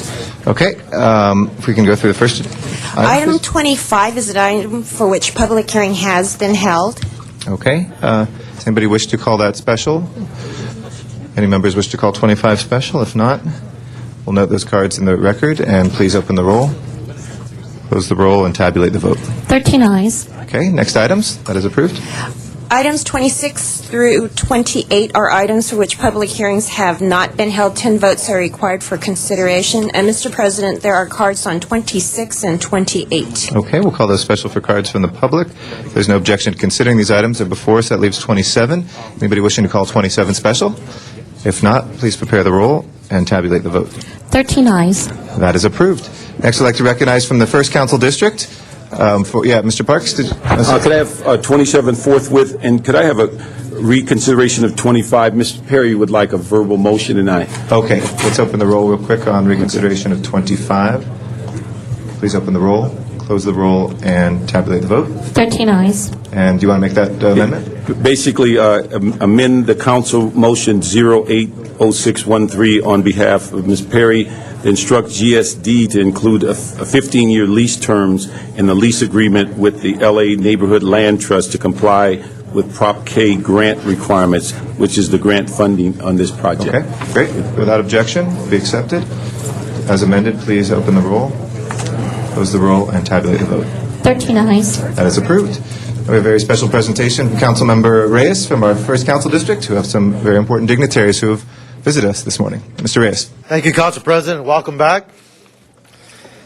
Colleagues, we are joined today by mayors visiting us from various municipalities from the state of Yucatan, the crib of the Mayan civilization. I'd like to ask them to come on up. This is where Chichen Itza is known worldwide as one of the 7 new marvels of the world, with the pyramid called El Castillo. Today they visit the city of Los Angeles with a motive to find and define community projects that without a doubt will bring influence to the future of their towns. The plan is to come together with the original residents of Yucatan from those communities to join and solve their set goals. Gladys Pinto Munoz, the president of Federación Yucateca de California, has helped to facilitate this visit, and she's to my right. And we have with us from Tecanto, Yucatan, Fernando Che Canul, bienvenido. We have from Teya, Yucatan, Dr. Gualbert A. Sanchez Mocul, bienvenido. From Tepecan, Yucatan, Professor Weiler A. Corral Manrique, to my left, there we go, bienvenido. From Teco, Yucatan, Licenciado Victor A. Pacheco May. Gracias, bienvenidos. And from Panaba, Yucatan, Ingeniero Jorge Trejo Mena. So again, colleagues, it's a reflection of how strong the city is in our international world. We have these strong umbilical cords that feed our communities, and we strengthen these relationships. I want to thank you for allowing us to present them to you and welcome them here to Los Angeles. Bienvenidos. Gracias, señor Reyes. Y Tenemos otra concejal, Mr. LaBonge. Akai, all mayors there, welcome, and I'm so, it's great to be in the San Fernando Valley, but too bad you couldn't go to the top of City Hall, but have a great experience and learn about Los Angeles, and I hope you can take it back and share with your people. Congratulations, welcome to Los Angeles. Nos está indicando que si hubiéramos estado en el edificio municipal en el centro, hubiéramos llegado al Torre para averiguar toda la ciudad, porque hay vistas tan lindas de ahí, pero nos dan la bienvenida. Okay, muchas gracias. Gracias por venir, es un honor a tener ustedes aquí. Gracias por venir y felicidades y gracias, concejal Reyes. Gracias, presidente. Okay. Gracias a ti. Vamos aquí. All right, with that, we will go back. 24, we have a motion to continue that for one meeting until Tuesday, the 5th of August. Without objection, we'll continue item 24. And with that, let's go to the items called special, please. Mr. President, would you like to recess the special and then continue Yes. items to regular? Okay. Please, let's continue the special meeting items into the regular and recess the special meeting. Public comment still needs to be done. Would Okay, you like to we'll do go that? to public comment then. It's the next thing before us. First, we have Miriam Fogler. After her will be Zuma Dog. Good morning. Yeah, good morning. I was met with some of the dignitaries of the city council here, and when I speak to you, I'm speaking as a whole. I'm not going in another room and talking to one of you council people, so I don't need to be corrected, and nobody of the public here needs to be corrected by the city attorney to speak to council as a whole when you're stating to one person. The whole council's right here. They can hear you, unless you're talking on the sideline here or going into the back room or something. So I like that I like to pinpoint some things. I don't like to always be negative, but I like to be objective. And I liked it that Greg Smith came and talked to me about the trash thing, because the thing is, he says that you people should also stop being subsidized on the city funds, just as we shouldn't have been subsidized through the sewer surcharge, which has been going on, like you said, for 50 years. That's where they were getting the money from, the sewer service surcharge. DWP didn't want to pay for it anymore, so because sanitation was going to lose the money, and Rosendahl told me that. So it's been built into the budget, according to Rosendahl. And I hope that you all will listen to me, because, Wendy, I'd like to have you attend Bernie Parks. We're all here to serve the higher power, and that's God. And that we all should come together, the politicians, the leaders, and the people, the public. And we should all come to a consensus here and helping to deal with the problems in our city that's plaguing our city. So, no delay right now. I can tell you right now, I think that the propositions, all the bonds should be voted down because of all the tremendous stress on the mortgages right now. It's not the time of asking people for extra money, especially parcel tax. That I do not believe putting it on the homeowners. And the trash fee, I think they should be around, everybody should be paying it, not just the homeowners and not just especially on the residential. I think it should be everybody in the city should be taking part. Thank you, Ms. Fogler. Thank you. All right, next speaker is Zuma Dog. After that will be Christine Rowe. Good morning, Mr. Dog. Yes, Eric Garcetti, I see he's back from Hawaii. I believe it was Hawaii. Nice to see you back.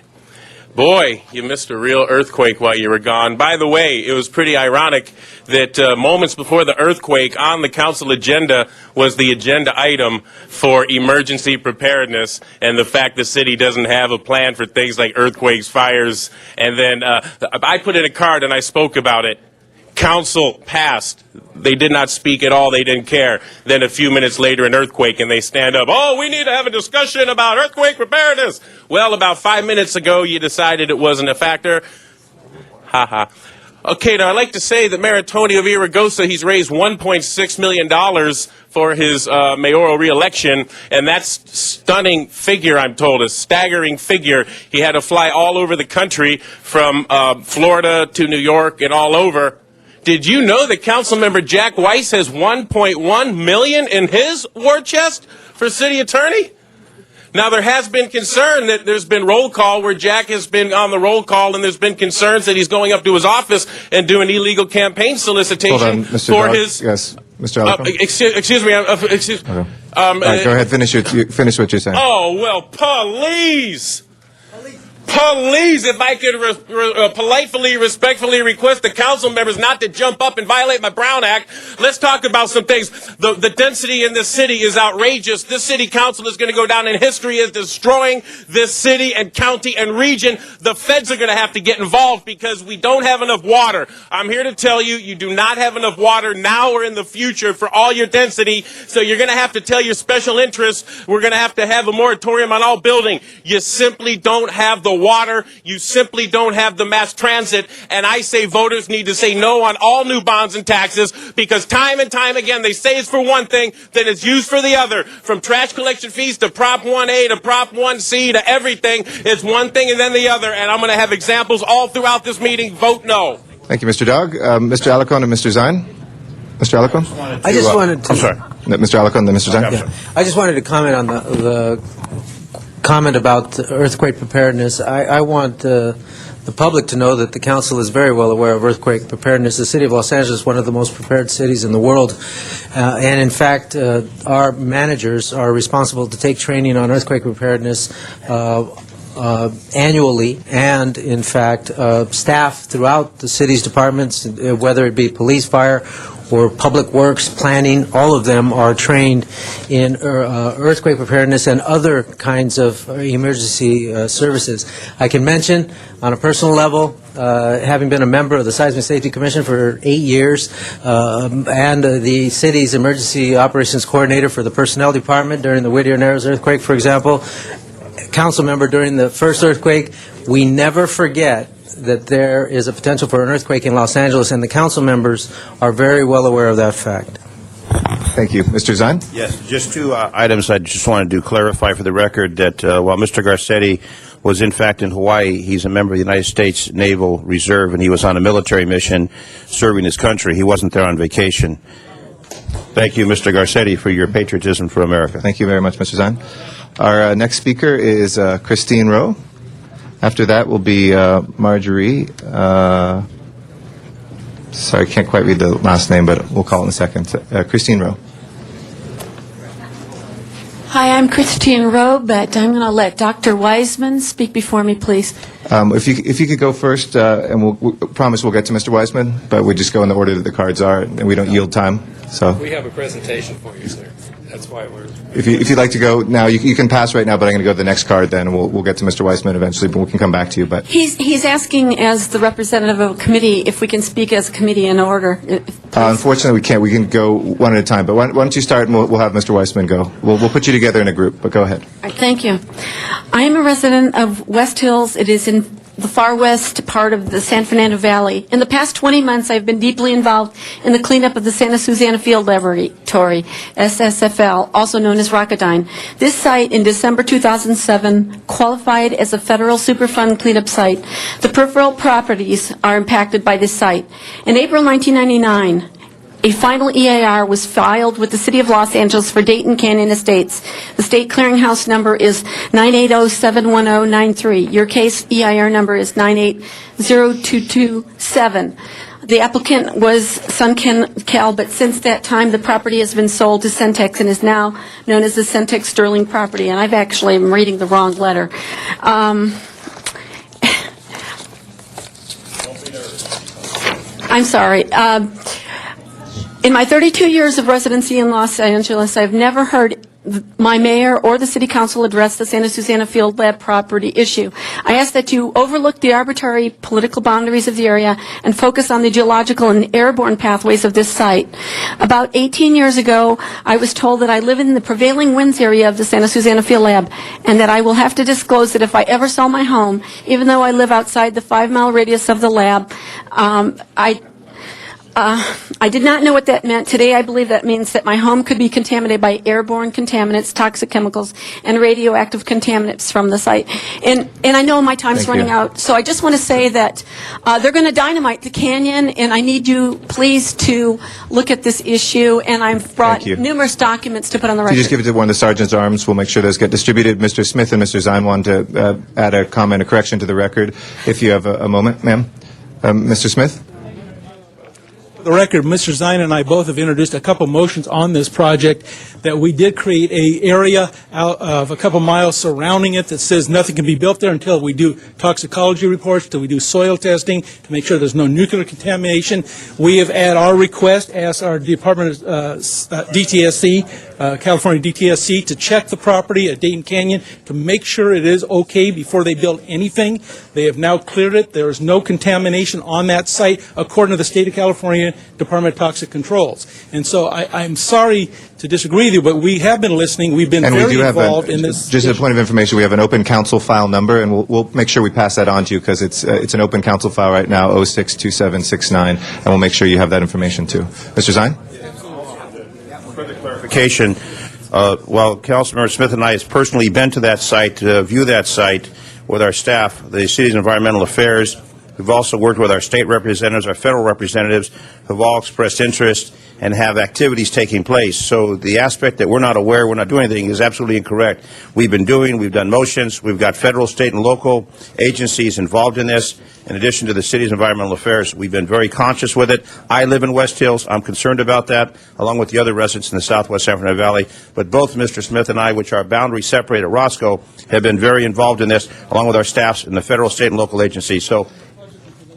And the project has been delayed 3 years for testing. And again, we've personally visited, so we've been there. We're aware of it, and we're keeping up with it. And as Mr. Garcetti, our president, said, we have an active council file on it. So we are keeping our eyes and ears open with that particular site. Thank you. Thank you. Mr. Wiseman, would you like to go next? And maybe you can give us the names of the other two folks. I'll try to put them in a group together. Fine. All right. First of all, I'm pleased to see eye contact today. Thank you for your attention.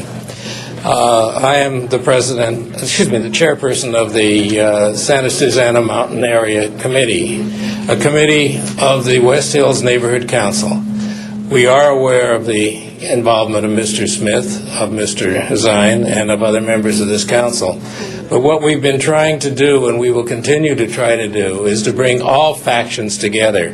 We again invite your participation at our meetings and invite your information. When this kind of information, as you just provided to Ms. Rowe, has been available, it solves a lot of our problems. We need better communications. And it will solve our problems if we can work together on this. Now, what I'm trying to do is bring a heightened awareness of the hazards that are in the West Valley, all in and around Santa Susana Mountain area. A coordinated effort is going to make it better for all of us. And I'd like to introduce then Mr. Alex Wasserman, a resident of the West Valley area, Ms. Marge Brown. You've just heard from Ms. Chris Rowe. And if he arrives on time, we have another member. We're going to ask that we have the ability to bring material to you and to interact with you in such a way that we all know what's going on and we can allay many of the fears that may exist now and solve the problems that exist. I'm going to ask, what order would you like us to present in, Mr. Chairperson? Thank you. The next speaker was which person? Well, let's have Marge. Okay, Marge. Marge Brown. We have a card in. Oh, yeah, Marjorie, right here? Yes, Marjorie Brown. as you have heard, we are here today to ask for an addendum to the Environmental Impact Report, which was done way back in 1999 regarding the Centex Sterling property, which is at the entrance to Dayton Canyon. That is at the end of Roscoe Boulevard, right just past Fallbrook Avenue. It is all part of the same mountain, and only 0.5 miles away at the top of the mountain, at the top of Woolsey Canyon, is the Santa Susana Field Laboratory, 2,800-acre property, where the largest nuclear meltdown in the history of the United States happened, some 225 times bigger than the 3-mile incident. Now, when the EIR, the Environmental Impact Statement, was done in '99, it completely downplayed the fact that all of this nuclear and toxic stuff was up on top of the hill. They described it, it was very short, the whole thing, and they described the field lab, we call it, the 2,800 acres, as being far away. It's only 0.5 of a mile. The EIR also did not address any kind of toxic chemical testing. And we are feeling that the testing that has been done is inadequate. We have found that they have tested at very wide intervals. They are not testing 350 acres they're donating to the Santa Monica Conservancy at all. There's some white stuff on the ground up there that we think is perchlorate. DTSC is not interested in testing that.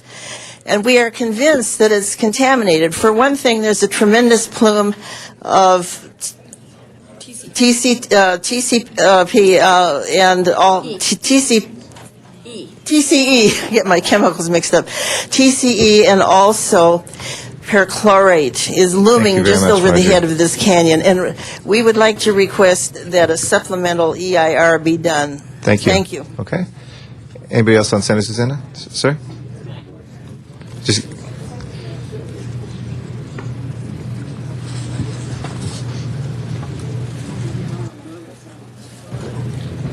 Thank you. My name is Alex Wasserman. I am a resident of West Hills and Hidden Lake. As people before me talk about the possible contamination of the northwest side of West Hills, this is a great concern to the people who are living in the area, and as there are several projects that are planned in the Northwest Valley. We would like to ask you to not to allow any development before the area is deemed to be safe. That means until now there hasn't been any release of the sites that they are safe for new construction. So this is what I would like to ask you. Thank you. Thank you. Our next speaker is Richard Hopp. After Mr. Hopp, we'll go downtown and we'll hear from Althea Ray Shaw after Mr. Hopp. But they're not. Good morning, sir. Good morning, Council. How are you? This is for Councilmember Jackie Weiss. I'm still waiting for my public records request response. Under Government Code 6253, subsection C, I'm supposed to get a response at least within 10 days. It's been over 10 days. I'm asking a lot of questions regarding certain issues, and it appears your staff does not want to answer them. Your staff probably needs to talk to Bernard Park staff. And the reason why is they know how to answer public records requests. They know how to return telephone calls, and they know how to try. And I appreciate that. Might not get everything timely, but at least they call and try, and I do have to give that to them. Even they even help Republicans in his district, and I appreciate that. Another person that has also helped me a lot, believe it or not, is Mr. Zine, his office. And they tried their best. I know, there's staff time and it's hard, but at least a phone call saying, you know what, we're trying, people are out on vacation or sick or just something, and just say, can we have an extra, 5 or 10 days? Normally I give about 15 to 30 days extra, and I do it in writing. But according to Jackie Weiss's office, for me to toll time unilaterally to give them more time, I have to get a court order to give additional time to toll time unilaterally to let them have an additional 30 days. I have to get a court order to do that. That's stupid and wasteful. They don't it appears Councilman Weiss' office does not contact the city attorney's office on what they should do.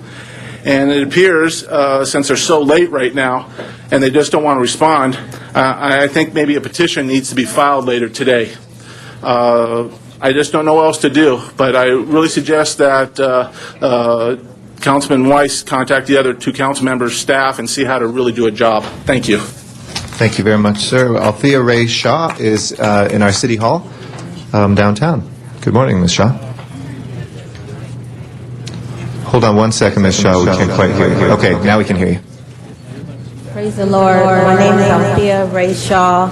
I'm here on behalf of my nephew, Jamil Shaw II, who was murdered by an illegal alien gangbanger. And I don't believe that illegal alien gangbangers should be in the United States of America. They should not be allowed to be in the city of Los Angeles. I believe that Jamil's law should be talked about with council on the council floor.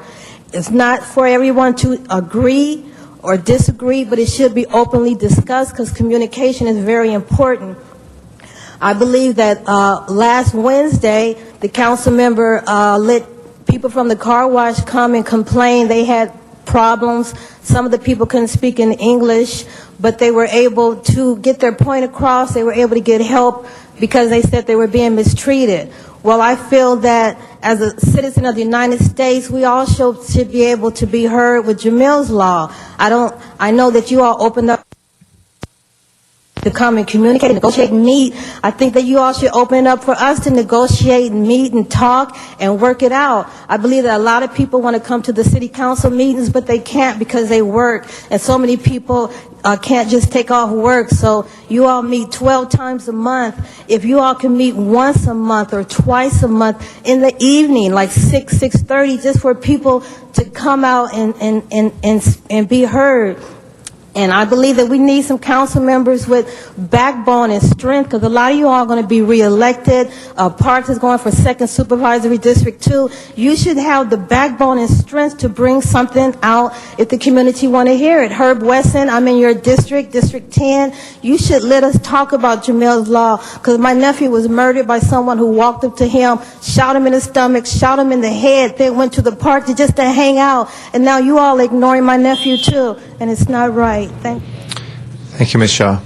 We appreciate your comments today. Our next speaker is here in Van Nuys Council Chambers, Jennifer Reed. After that will be Noel Weiss. Good morning. Good morning. Thank you very much. My name is Jennifer Reed. I'm a board member at Magnolia Tree Villas in Valley Village. We have a 40-unit condo complex at the corner of Radford and Magnolia. I would like to urge the council and to urge the people to rescind SB 1818 and work feverishly on it. None of us are powerless, although many of your council offices do everything they can do to suggest that there's nothing that can be done about it. With SB 1818 on our project, specifically next door, the developer would be allowed to break the 36-foot height envelope of the Valley Village specific plan, burden an already burdened infrastructure. Magnolia Boulevard is only 2 lanes at this location. It will add more cumulative development to an area where there is a huge amount of development and units already being built. It will specifically demolish 51 rent-controlled housing units and replace it with a meager 16 very low-income affordable units. I do not understand what the exchange is here for the community. He Ellised out 51 rent-controlled people and is replacing it with a meager 16. I request that you put a moratorium right now on all SB 1818 projects immediately. Do an immediate study of the SB 1818 projects applied for. How many rent-controlled or affordable units are being lost in comparison to how many SB 1818 affordable income units are being gained for the community. These projects are being rushed through without any public scrutiny. I would ask you to rescind the over-the-counter so-called by right building permit for SB 1818 projects. Thank you, ma'am. We appreciate your comments today. Thank you. Noel Weiss is our next speaker, and then Candido Mares. Council members, good morning. Einstein said that we all have a core choice to make in life. Do we live in a friendly environment or do we live in a hostile environment? I think part of the problem and part of the frustration that you hear from the public is a need that is not being fulfilled in this council, as a council, in not meeting the challenges. We need, ladies and gentlemen, the equivalent, the 60s equivalent of a moonshot. We can't get out of the atmosphere with you people. This is a problematic situation. Now, I come back to Lincoln Place. We are now back to where we started with Lincoln Place. Why? Because we have 37 tenants who are now confronting eviction. That was the situation 2 years ago. I talked to Aimco's attorney yesterday. Aimco wants a mediation. I'm looking to Mr. Rosendahl to provide the leadership in order to effectuate the mediation so we can get a result. So far, nothing is happening. We need the mediation. Number two, with regard, and by the way, although I've been critical of Mr. Wesson, the Housing Department has told us on TOPA that there's no money. Well, thank you, Mr. Wesson, for introducing his motion where to basically have a $35 million line of credit. That's where some of the money can come from vis-a-vis TOPA. Now, admittedly, they talked about the New Generation Fund, but that's a separate issue. But in terms of that situation, the money is there if the willingness exists on the part of the people.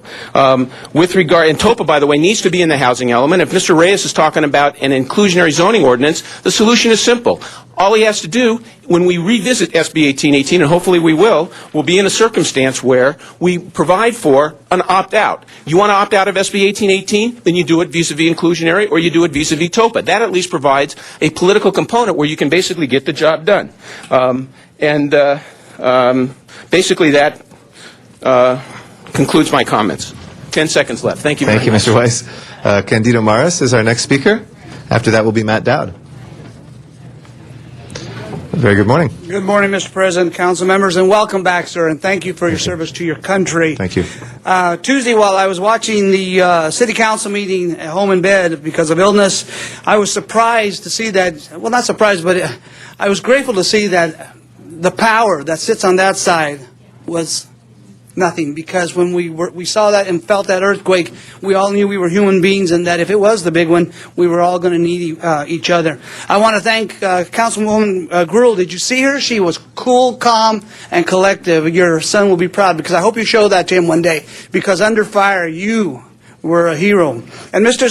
Zine, a public servant who's been a public servant for over 30 years, more than 30 years, he was ready to let everybody know that there was an earthquake, and when that earthquake hit, I didn't feel it for 2 more seconds in Northridge, but I was able to grab something that was very valuable to my wife and to my family. And so I want to thank you, Mr. Zine, for we look forward to 4 more years of your service in the council. Mr. Smith, when you told everybody and you let everybody know that that building is safe, one of the reasons that I used to stand next to the big, strong pillars was because I was always fearful if there was an earthquake, I could jump out the window. I no longer have to do that. I'm comfortable in sitting down, and I know that that building is probably one of the safest in the country. So that was money that was well spent. And I'm not here to kiss anybody's butt. Everybody knows that. But Mr. Weiss, you didn't spend any money on your car. You don't spend any money on your gas. So for that, I thank you. But when you look at the numbers as far as gasoline that is spent, when you take the number of hours that you folks spend and the time that you spend out with your community, it's very little. It's very little. So you need gas to get around and to work with your constituents. On Tuesday, you were talking about the car wash workers, and I was grateful that you were supporting them. But we had TWP workers that came before this council and expressed about the chemicals that they had to work with, and nothing was done.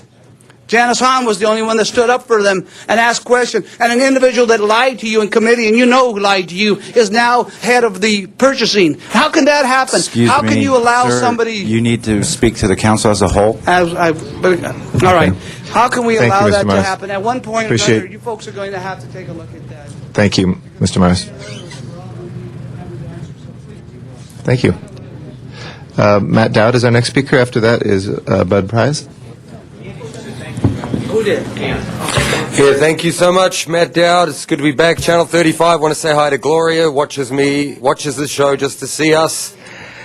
So many of those people out there too. I see them all down at Venice Beach. In fact, I talk to more people than this council every single day. Members of the community, members of the American public. Let me tell you something though. My heart's breaking for the Shaw family one more time. It already did the first time when they lost a family member gunned down. Now I see them getting the Stonewall Jack Weiss City Hall treatment.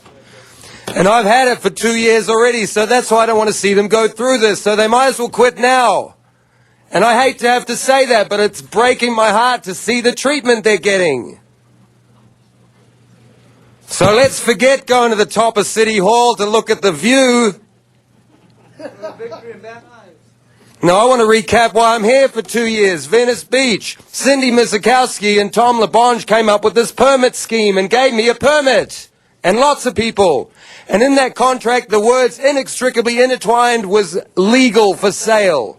Carol Sobel sued that. Said it was vague. The great Carol Sobel sued it. Rocky said, yeah, that's got merit, so they canned that and brought in a nominal utility ordinance, which kicked us all off the beach. Now, 2 federal judges have said inextricably intertwined is the Ninth Circuit standard. So, Carol Sobel and Rocky, can we have the Zuma dog womp, womp, womp?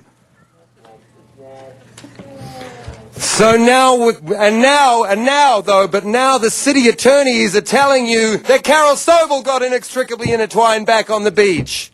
Hell no, me and Mike Cunt got the vendors back on the beach, and I don't care what anyone says, Carol Sobel sued it off, we sued it back. And now the city says you want to still litigate us in the face of 2 federal judges. And there's my permit, Channel 35, issued by the City of Los Angeles in Mr. Dubb. 2005. Our next speaker is Bud Prize. After that will be Rick Nightingale. Good morning. Howdy. Yeah, I just want to address a couple of issues. I'm against the trash fee increase. Just remember there was an earthquake when you guys were all discussing it. The money will not go where it's supposed to. You said on the last increase it would go to hiring 1,000 new police, and you only hired 300. The trash bags and the cup thing is a good idea. I do a lot of city cleanups throughout, like every other week, and the problem with it is going to be they're still going to throw it out of their cars. You guys need to, anything that's made to man is out on the streets. They throw it out of cars. Anything that comes off a contractor's truck is going to be out in the street, okay? So you guys need to hire more sweeper crews. You guys need to get 100, 200 sweeper crews out there, whatever it takes, start cleaning up the first 2 feet of the streets, because it's everything. You name it, it's out there. Car parts, everything. Anything known to man is out there.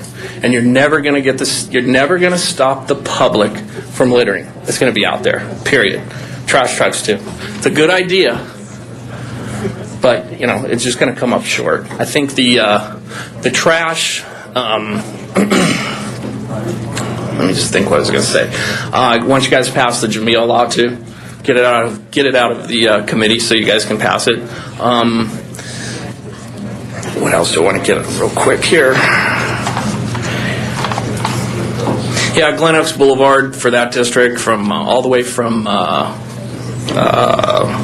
the Cabrini Street all the way up, needs to be cleaned too. It's really bad. Get some sweeper crews out there too. Okay, that's good enough for today. Thanks. Rick Nightingale is our next speaker.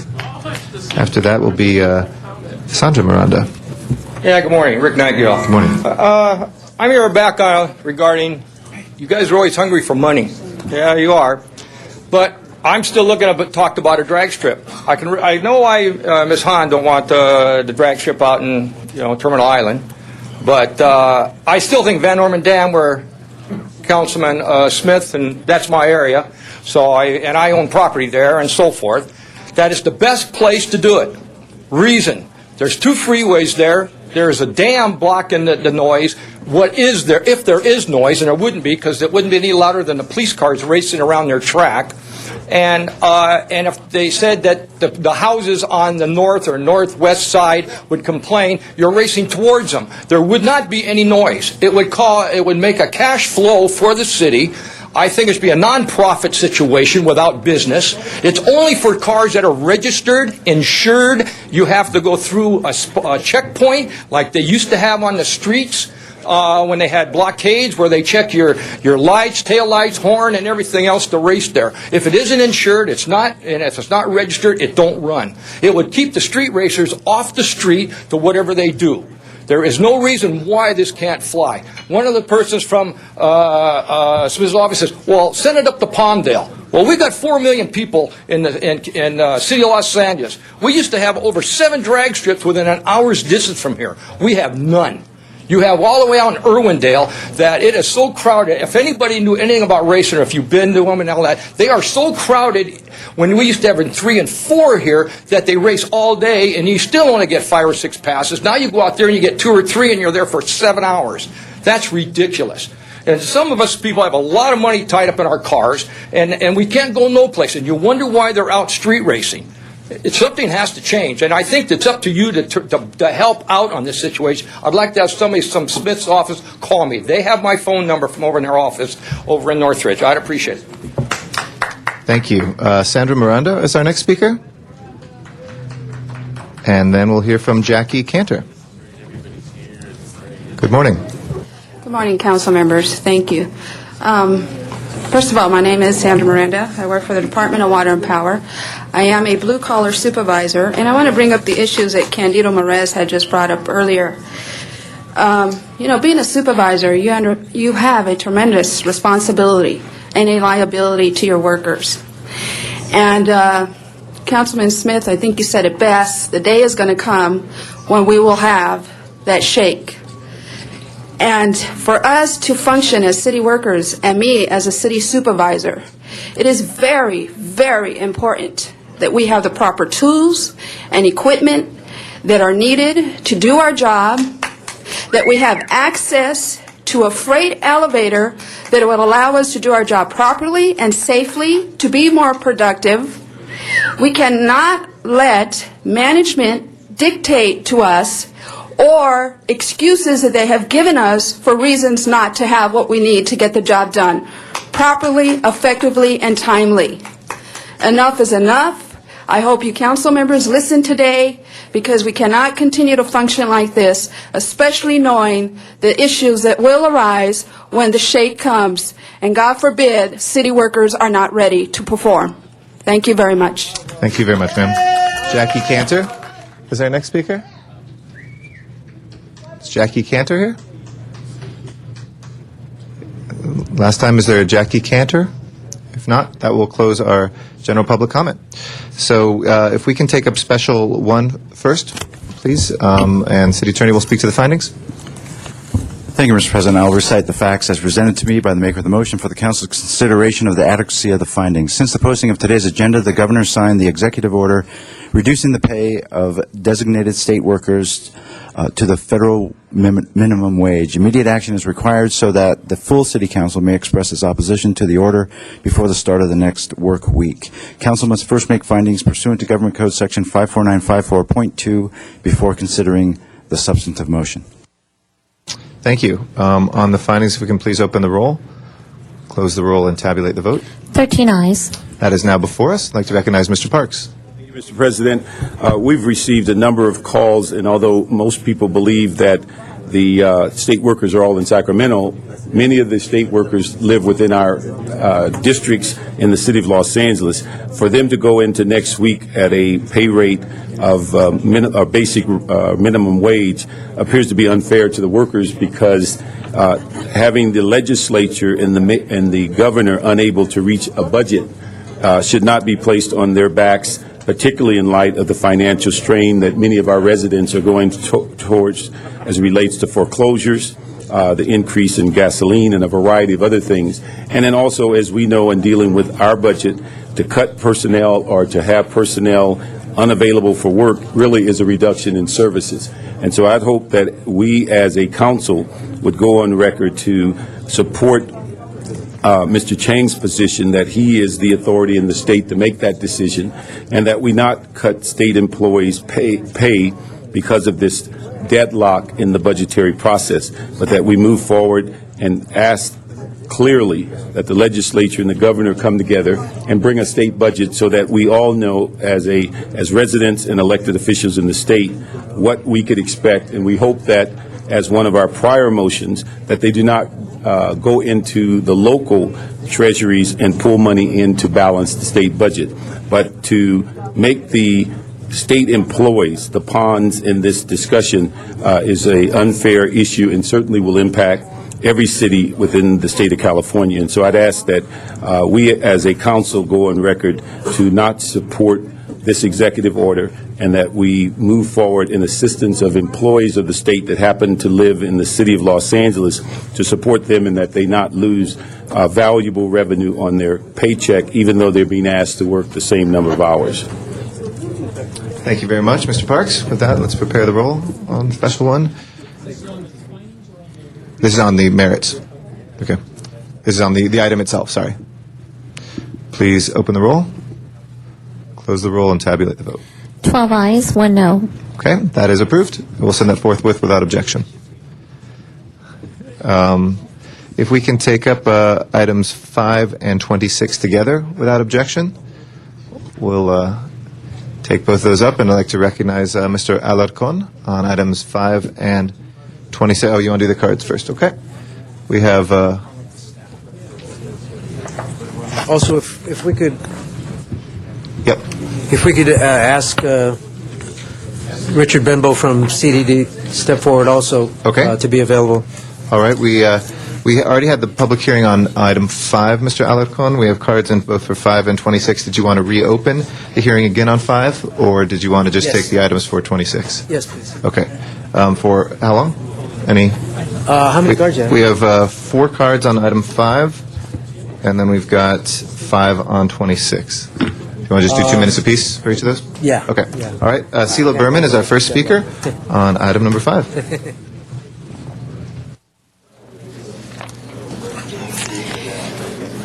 Good morning, council members. My name is Sela Berman. I'm Executive Director of the Los Angeles Neighborhood Land Trust, former Executive Director of New Schools, Better Neighborhoods, as well as a former member of the Board of Neighborhood Commissioners and a resident of the 3rd Council District. And I'm here to support 2 motions by Councilmember Richard Alarcon. On number 5, the $100 million taxable revenue bonds to assist with the refinancing of mortgages that are going into bankruptcy as a lender of last resort for families who are losing their homes. It will provide a safety net for communities that are facing significantly dropping property values, as well as health and safety concerns due to abandoned foreclosed properties that are not maintained and become security threats. So I urge you to support item number 5. Thank you. Robert Buñuelos is our next speaker. Robert Buñuelos? Is there Robert Buñuelos here? Yes. Okay. Come on forward to the microphone, sir. Good morning. Good morning. My name is Robert Bañuelos. I'm with Rocking Horse Realty. I apologize, a little bit unprepared. Got sort of called out here last minute. But I'm here to try to answer some of the questions for these bonds and try to help support Richard Alarcon and his little funds that he's trying to go ahead and take care of. Thank you. Me being a real estate agent, some of the things that I've been coming across as far as the different people and stuff that we've been representing, the need for these type of entity to go ahead and be composed is pretty important, because we basically deal with these people on first-hand basis all the time out here. There's a lot of families out there that are basically running into the same situation. I get people on a daily basis that come across, and they basically have nowhere to go. We have some of these people that we come across are basically people that need help.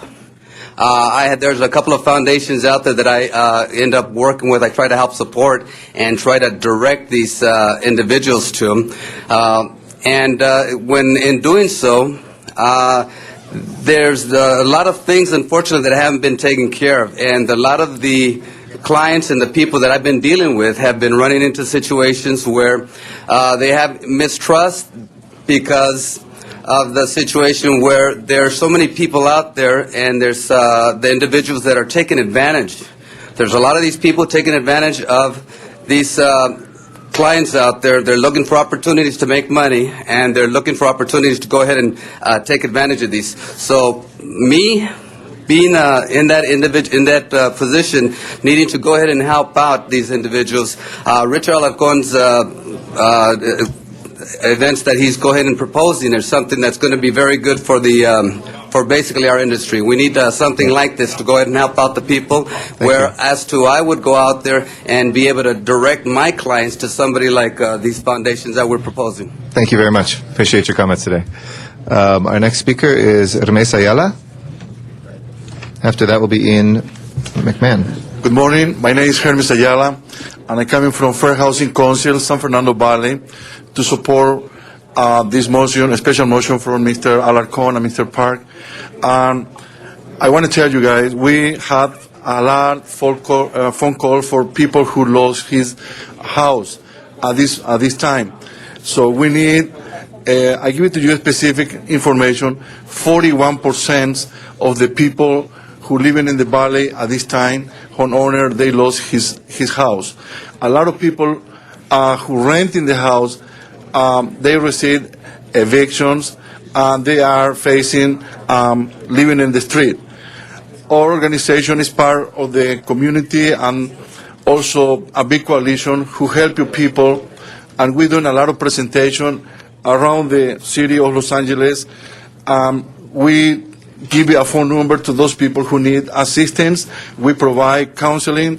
We need let it know to all those people what is here right. A lot of families, they just left from the property. We all know what is the right. We need this very important issue to help you to those our community. This special motion we urge you to approve. It's very important for all community. A lot of homeless families already living in the street and need our help. A lot of senior citizens, a lot of family, single mother with children.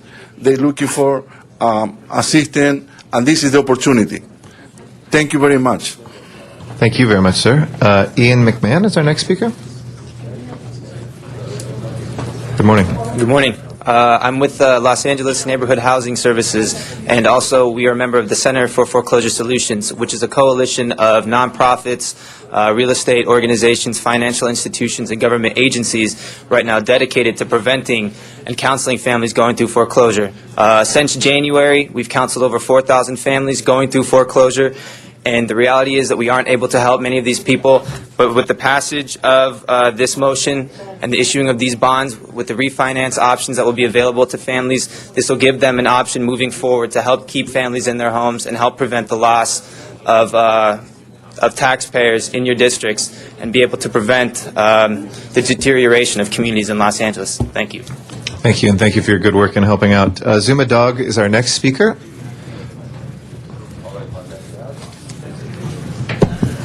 Yes. Good morning, City Council. Good morning, City of Los Angeles. This is about the foreclosures, and is that correct? The number keeps changing.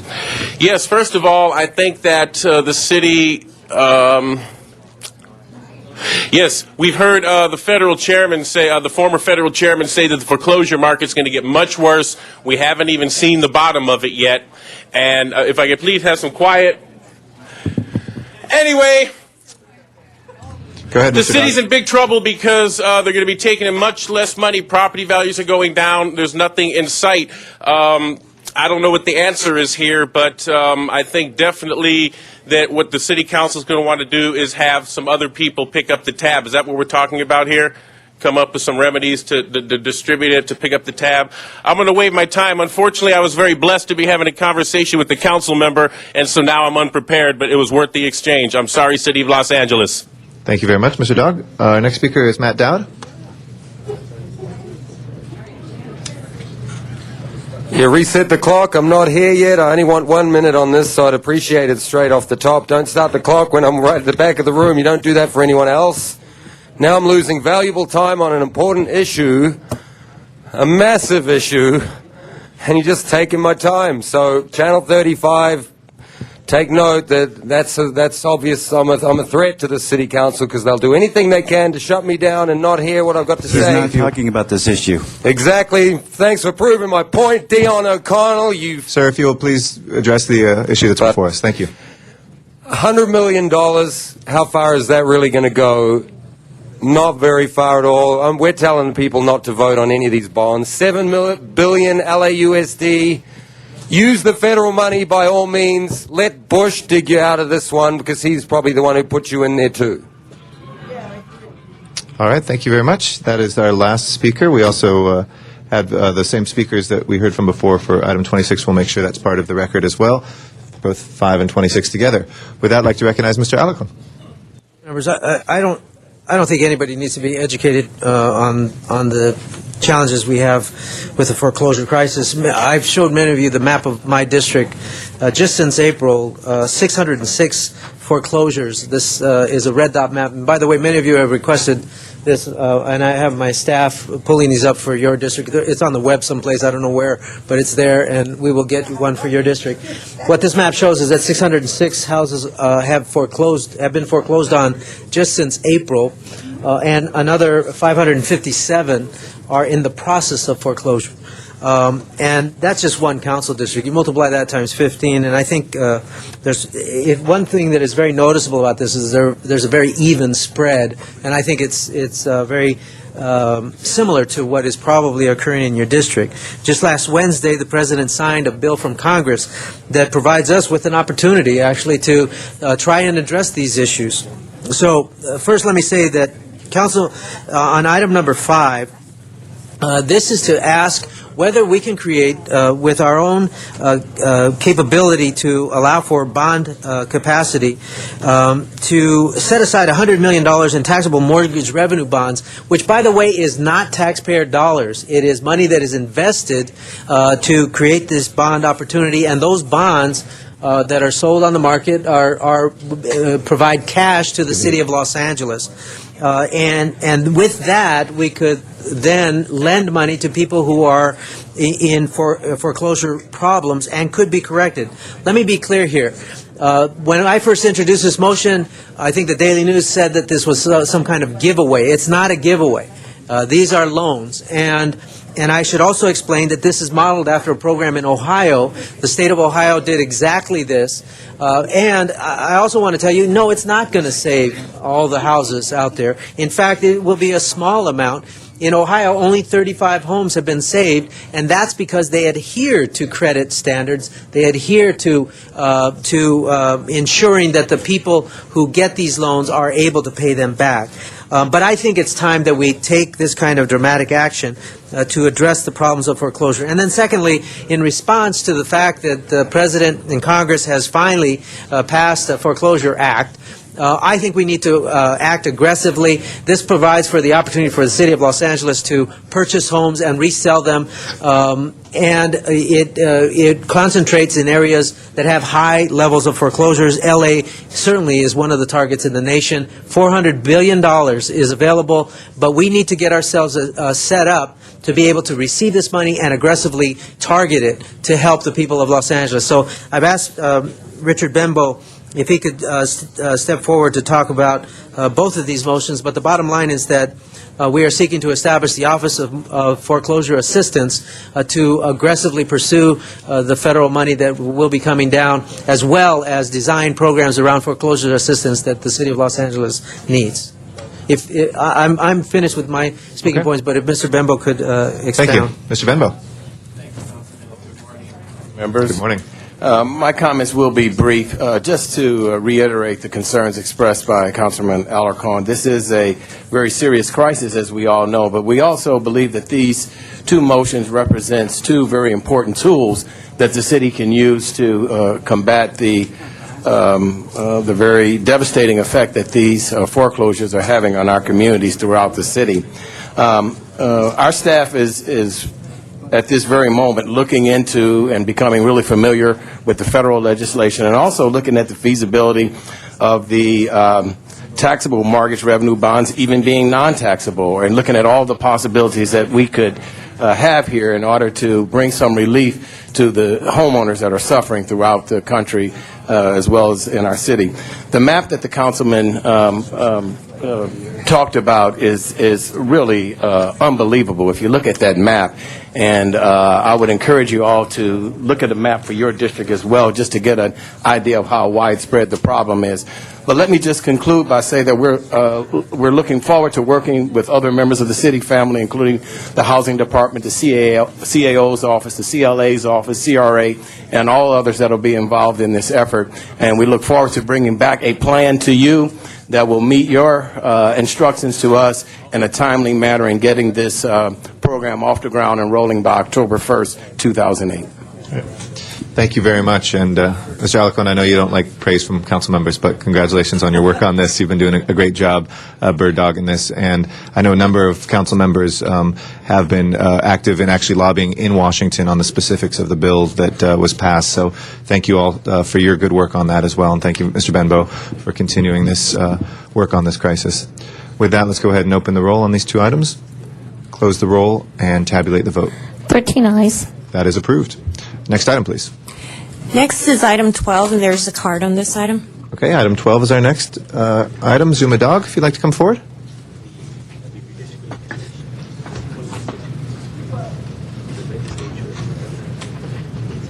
Mr. Dog?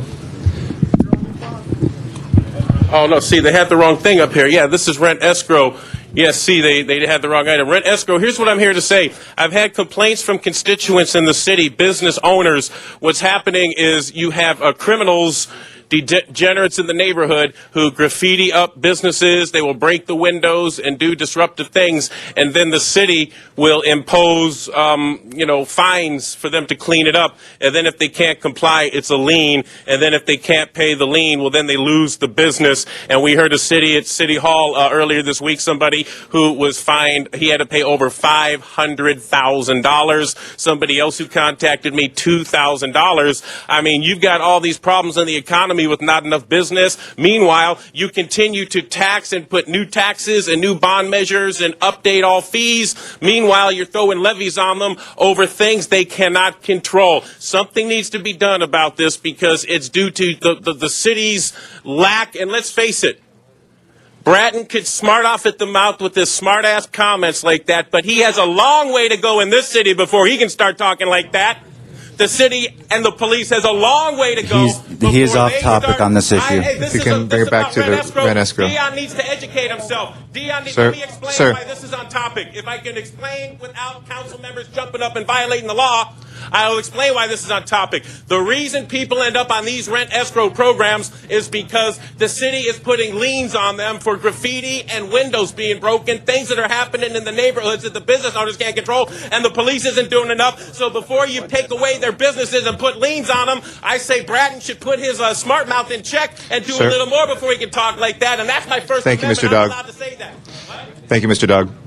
We appreciate your comments. That is out of order. The comments on on Chief Bratton are out of order. We're talking about the rent escrow account program right now, so those were in order. Thank you for your comments. That'll close your comments for today. Thank you. We'll take the vote on this. Please open, and sir, that'll be your last warning. Please open the roll, close the roll, and tabulate the vote. 13 ayes. That is approved. Next item, please. Next is 18, and there's a card on this item. Okay, we have cards on item 18. Joseph Bernstein is our first speaker. Is Joseph Bernstein here? Okay, that's if there's questions. Okay, Miriam Fogler, would you like to come forward on item number 18, please? Yes, very much in support of this because my daughter went to Emick Hebrew Academy, and she learned a lot of good things there, and it's a very excellent school. And the people are they're very good teachers, so let's vote for this. Thank you. Thank you, Ms. Fogler. We just have for the record also Joseph Bernstein and Rabbi Eidlitz were here. If there are any questions with that, let's go ahead and open the roll, close the roll, and tabulate the vote. 12 ayes. That is approved. We'll send that forthwith without objection. Thank you. Next item, please. Next is item 19. There's a substitute motion on this, and it has been distributed. Okay, if there's no objection, we'll accept that as substitute motion, and please prepare the roll on 19. Tabulate the vote. 12 ayes. That is approved. Next item, please. Next is item number 20, and it was called special by card, and there is a substitute motion on 20N, and that has been distributed. Okay, Without objection, that'll be accepted, and we'll take Miriam Fogler as our first speaker on item 20. Ms. Fogler? Ms. Fogler? Item number 20, Ms. Fogler? Yeah, hi. I spoke to Rosendahl, or was it Greg Smith? They said something that they're working on the fee waivers. Well, in the meantime, we're still building up here, folks, and where the money is going to come from. We need to do something about these fee waivers. He said that I couldn't get it because I have trouble getting down there because I'm disabled, and my girlfriend, she can't get there because she works. So I couldn't, and I don't know what happened to Zuma that day, but these fee waivers have to be absorbed by the city's budget instead of passing along more money for trash. I don't know why. It seems like that you want to continue to keep getting money, and then you don't spend it on the purpose that the money you got it for, and then keep getting more money and then replacing it. I don't know why. I thought that the fee waiver was going to be coming to a stop. I thought that maybe Sharon Brewer wasn't coming here. Maybe that's a good sign you're going to stop doing it by a whole bunch. So I disapprove of it. Please vote against it. Thank you. Suma Dog is our next speaker.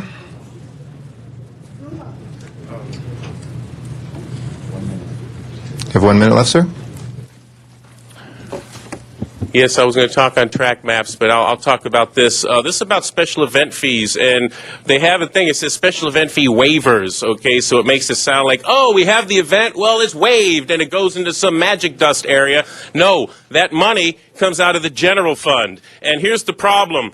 City Council, I'm told by an attorney, is diverting, it's corrupting the intent of the special event fee. Nobody has given you authority to authorize this public money for the purposes that you are commercial events, things like Emmy Awards, Grammy Awards, sponsored events, sporting events. It's supposed to be for community events of public benefit, free and open to the public. And I do understand that these are charges that can be filed in Superior Court over the way that you're voting on this. I mean, I know it's laughable, but this is a violation. And then what happens after they waste all the money here, the communities fall into disrepair, then they come back and ask for more on the ballot. Say no to all new taxes. Our next speaker is Matt Dowd.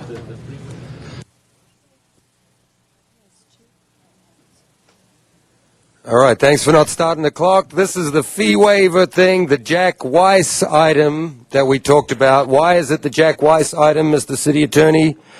Because in 2001, he introduced a memo to this body about these special event fee waivers, and it took 6 years to get it actually to be working the way it is now, where some of these commercial events are repaying the city. So I want the Shaw family to know that it takes 6 years for Jack Weiss to get off his ass and do anything. And that's the proof, Mr. right President, there. he should be warned. So Jack Weiss's performance is horrendous That'll be your in last these warning as well. areas, right? Hello? Sorry, was that some kind of a warning or whatever? I'm too busy. Yes, that was your last warning, Mr. Dowd. So go ahead. Where was the first? As your last warning, if you've broken the rules twice in this meeting, and if you break them again, we'll have to ask you to leave. So please continue. Thank you. I'll be looking forward to that. Channel 35, stay tuned. Matt Dowd's going to get ejected probably on the next item. Anyway, yes, so look, here's how you see this. People get up here and then say the city cannot afford some of these things. I'll tell you how you can afford them. See, the city of Los Angeles took Matt Dowd and Mike Hunt into depositions the other day and Sir, cost this is another out of order. $10,000. That's the end of your time. Thank you. That will close our public comment on this one. If we can please open the roll, close the roll, and tabulate the vote. 12 ayes. That is approved. Next item, please. Next is item 22, and there is a card on this item. Okay. Item 22, Zuma Dog. You have finished your time, so we'll give that to the record. And Matt Dowd on item 22. Okay, thank you so much. I'll be on my very best behavior now that you've given me the... it's going to be tough because this is the Pico Neighborhood Council, the street banners, right? But I've got to tell everybody on Channel 35 what it says in the agenda. approve the street banner program identifying the Pico Neighborhood Council as a City of Los Angeles non-event street banner. But yeah, all the neighborhood councils are a non-event. They're really a non-event now. You know, honestly, the Venice Neighborhood Council in 2004 wrote a letter to this body and said, don't introduce the Venice Ordinance. And what happened to that? It was introduced. You got your butt suit off. Sir, you're out of order again. Thank you for your comments on this. If we can please open the roll, close the roll, and tabulate the vote. 12 ayes. That is approved. That is, next item, please. Next is item 28, and there is a card on this item. Okay. Mr. Dowd, item 28.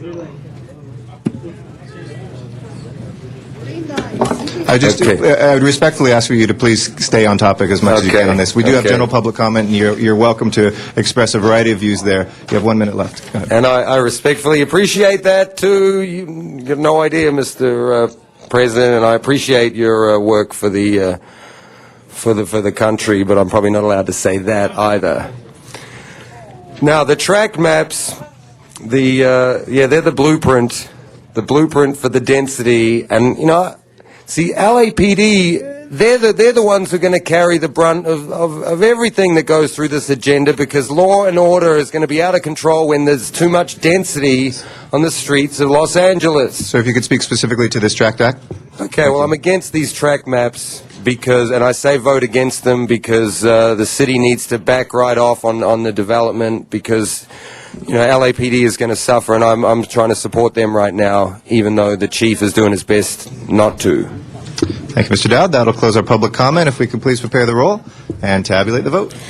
12 ayes. That is approved. Next order of business, please. Mr. President, there are motions for posting and referral. Those are posted and referred. Mr. President, there are excuses on the desk. Okay, let's run through those. Councilmember Rosendahl requests to be excused on November 25th, 26th for personal business. This meets policy. Okay, he's excused. Councilmember Gruhl requests to be excused on September 10th for city business. This meets policy. Okay, she is excused. And that clears the desk. Okay, any business announcements, folks? Mr. Wesson.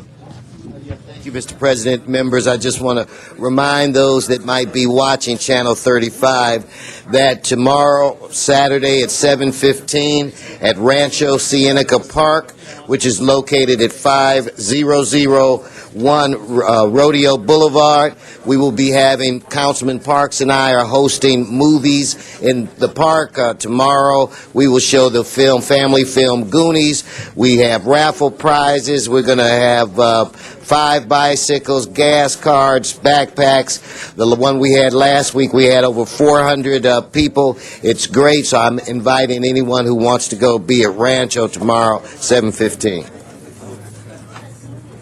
Any other? Yes, Ms. Hahn. Thank you. I wanted to tell everybody that this weekend, Saturday and Sunday, August 2nd and 3rd, at Point Furman Park in San Pedro, we'll be having the 20th annual Taste in San Pedro. It's 2 full days in beautiful Point Furman Park of food and wine tasting and things for the kids to do. There's going to be a huge, for the first time, fireworks extravaganza on Saturday night at 9 p.m. It's the first time they've ever done that, but they're celebrating the 20th anniversary of the Taste in San Pedro.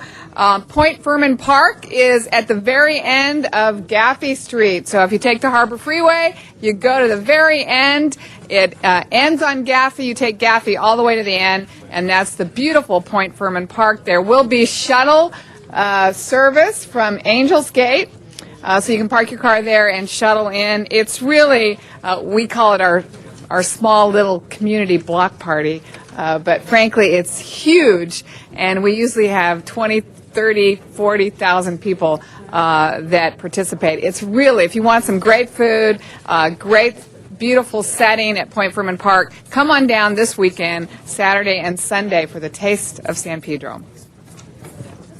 It is fun. Thank you.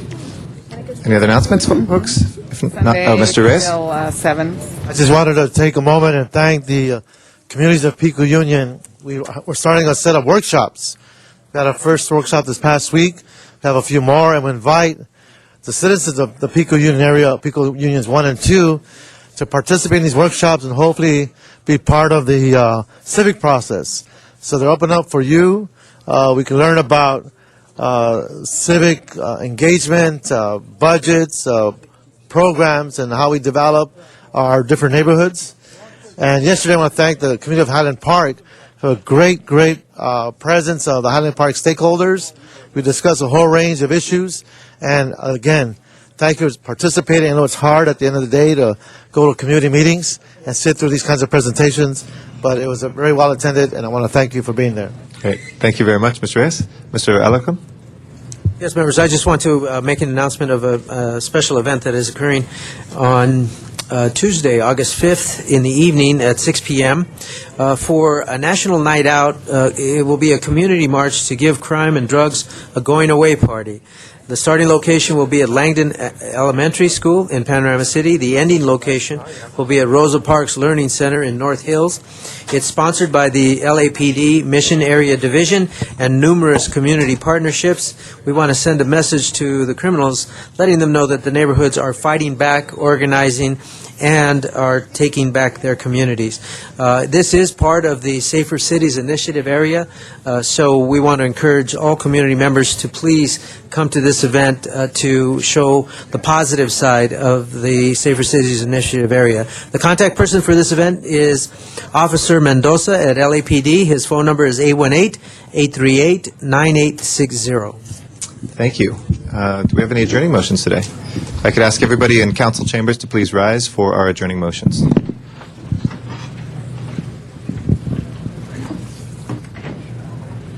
You could please rise for adjourning motions. Thank you. Ms. Gruhl? Thank you very much, Mr. President. It is with sadness that I acknowledge the passing of Anna Katharina Seuss-Milch. Hard name to pronounce, but she died on July 7, 2008 at the age of 69. She fought a short but intense battle with cancer and only passed after seeing all of her children and grandchildren and knowing that her daughter Andrea was on her plane back to Los Angeles. Literally, they went to spend time with her just after they left. She passed away, but they had that time together. She was born on February 26, 1939, and moved from Germany to the United States at the age of 18.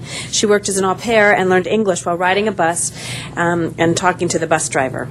Anna married in Seattle, Washington in 1959 and had her first two children in 1960 and in 62. She and her husband opened a bar, Quinn's Tavern, and would refuse to abide by some of the segregation laws imposed upon them. With pride, they served African Americans along with everyone else until they sold their business and went back to Germany to have their third child in 1963. Anna divorced her husband in 1966 and had Andrea, her fourth child, in 1968. She raised a total of 4 children, 3 girls and 1 boy, entirely on her own. She was very supportive of her daughter Andrea and her desire to immigrate to the United States in 1994. And at the time of her passing, Anna had 7 grandchildren. She sounded like an incredible woman. She's survived by her 4 children and their spouses and 7 grandchildren. Andrea and Ben Newman, her husband, are very active in the Studio City area, and I know we all send our condolences to them and their families. Thank you very much, Ms. Gruhl. Ms. Hahn? Thank you. I'd like us to adjourn today in the memory of Bob Johnson, who was one of LA's most successful black businessman. He was tragically killed Friday night when his 3-wheeled motorcycle was struck from behind in Las Vegas by a supposedly drunk driver. He was only 60 years old. He was enormously successful in real estate, and particularly for 25 years, Bob has owned several McDonald's franchises, many of them a couple in my district. I know also, I think in your district, Herb, in Jan's district. Also, he owned successful franchises at LAX, the McDonald's in LAX. He was such a low-key man, but he was extremely wealthy, owned numerous homes, but he was one of the most generous men I have ever come to know. Anytime we needed something, you know how you always have a go-to person when you need to raise a little extra money for a nonprofit or a Boys and Girls Club, or somebody needs some money. Bob was one of those that we always went to, and he always said yes. whatever it was that we needed, Bob said, no problem. He had a special love for young people and for programs that really reached out to people. He was known for hiring minorities in his fast food establishments. He's survived by 2 children, Lisa and Bobby. His funeral services are scheduled for next Wednesday at West Angeles Church around 11 a.m. He leaves so many friends. It's unbelievable. Our phones have been ringing off the hook by people who just loved Bob and were so shocked by this tragic accident that took his life at way too young age. We will really miss him. He is one of those business people that really never forgot where he came from and was always willing to give back to the community and give back to people in need. We will really miss Bob Johnson. Thank you. Well, Mr. Wesson will put on the seconder. I'd like to also adjourn in memory of Marcus Darrell Williams, who passed away at another young age of 53. Marcus moved to Los Angeles in 1963 when he was 8 years old after his father had died. A few years later, his mother passed away, so Marcus and his siblings developed a very special bond. He held a number of jobs, including working at Northrop, and later he started his own business, Affordable Maintenance, in 1990. He's survived by his wife, Lisa, daughters Shavante and Chanel, his in-laws, his sister Franzetta, and his brother Thad, who I know because Thad owns the office building in Watts, where my Watts district office is located. He's also survived by numerous other friends and family and will also be very, very missed. 2 men who were taken too early, in my opinion, from this world, and we're going to miss both of them. Thank you, Ms. Hahn. Mr. Wesson. Thank you, Mr. President and members. Speaking of too young, I'd like to adjourn in the memory of a young man named Miles McGowan, who was 5 years old. And he's the son of Robert and Emily McGowan. At the age of 3, they found out that this young guy had cancer. He's battled it for 2 years, and he lost.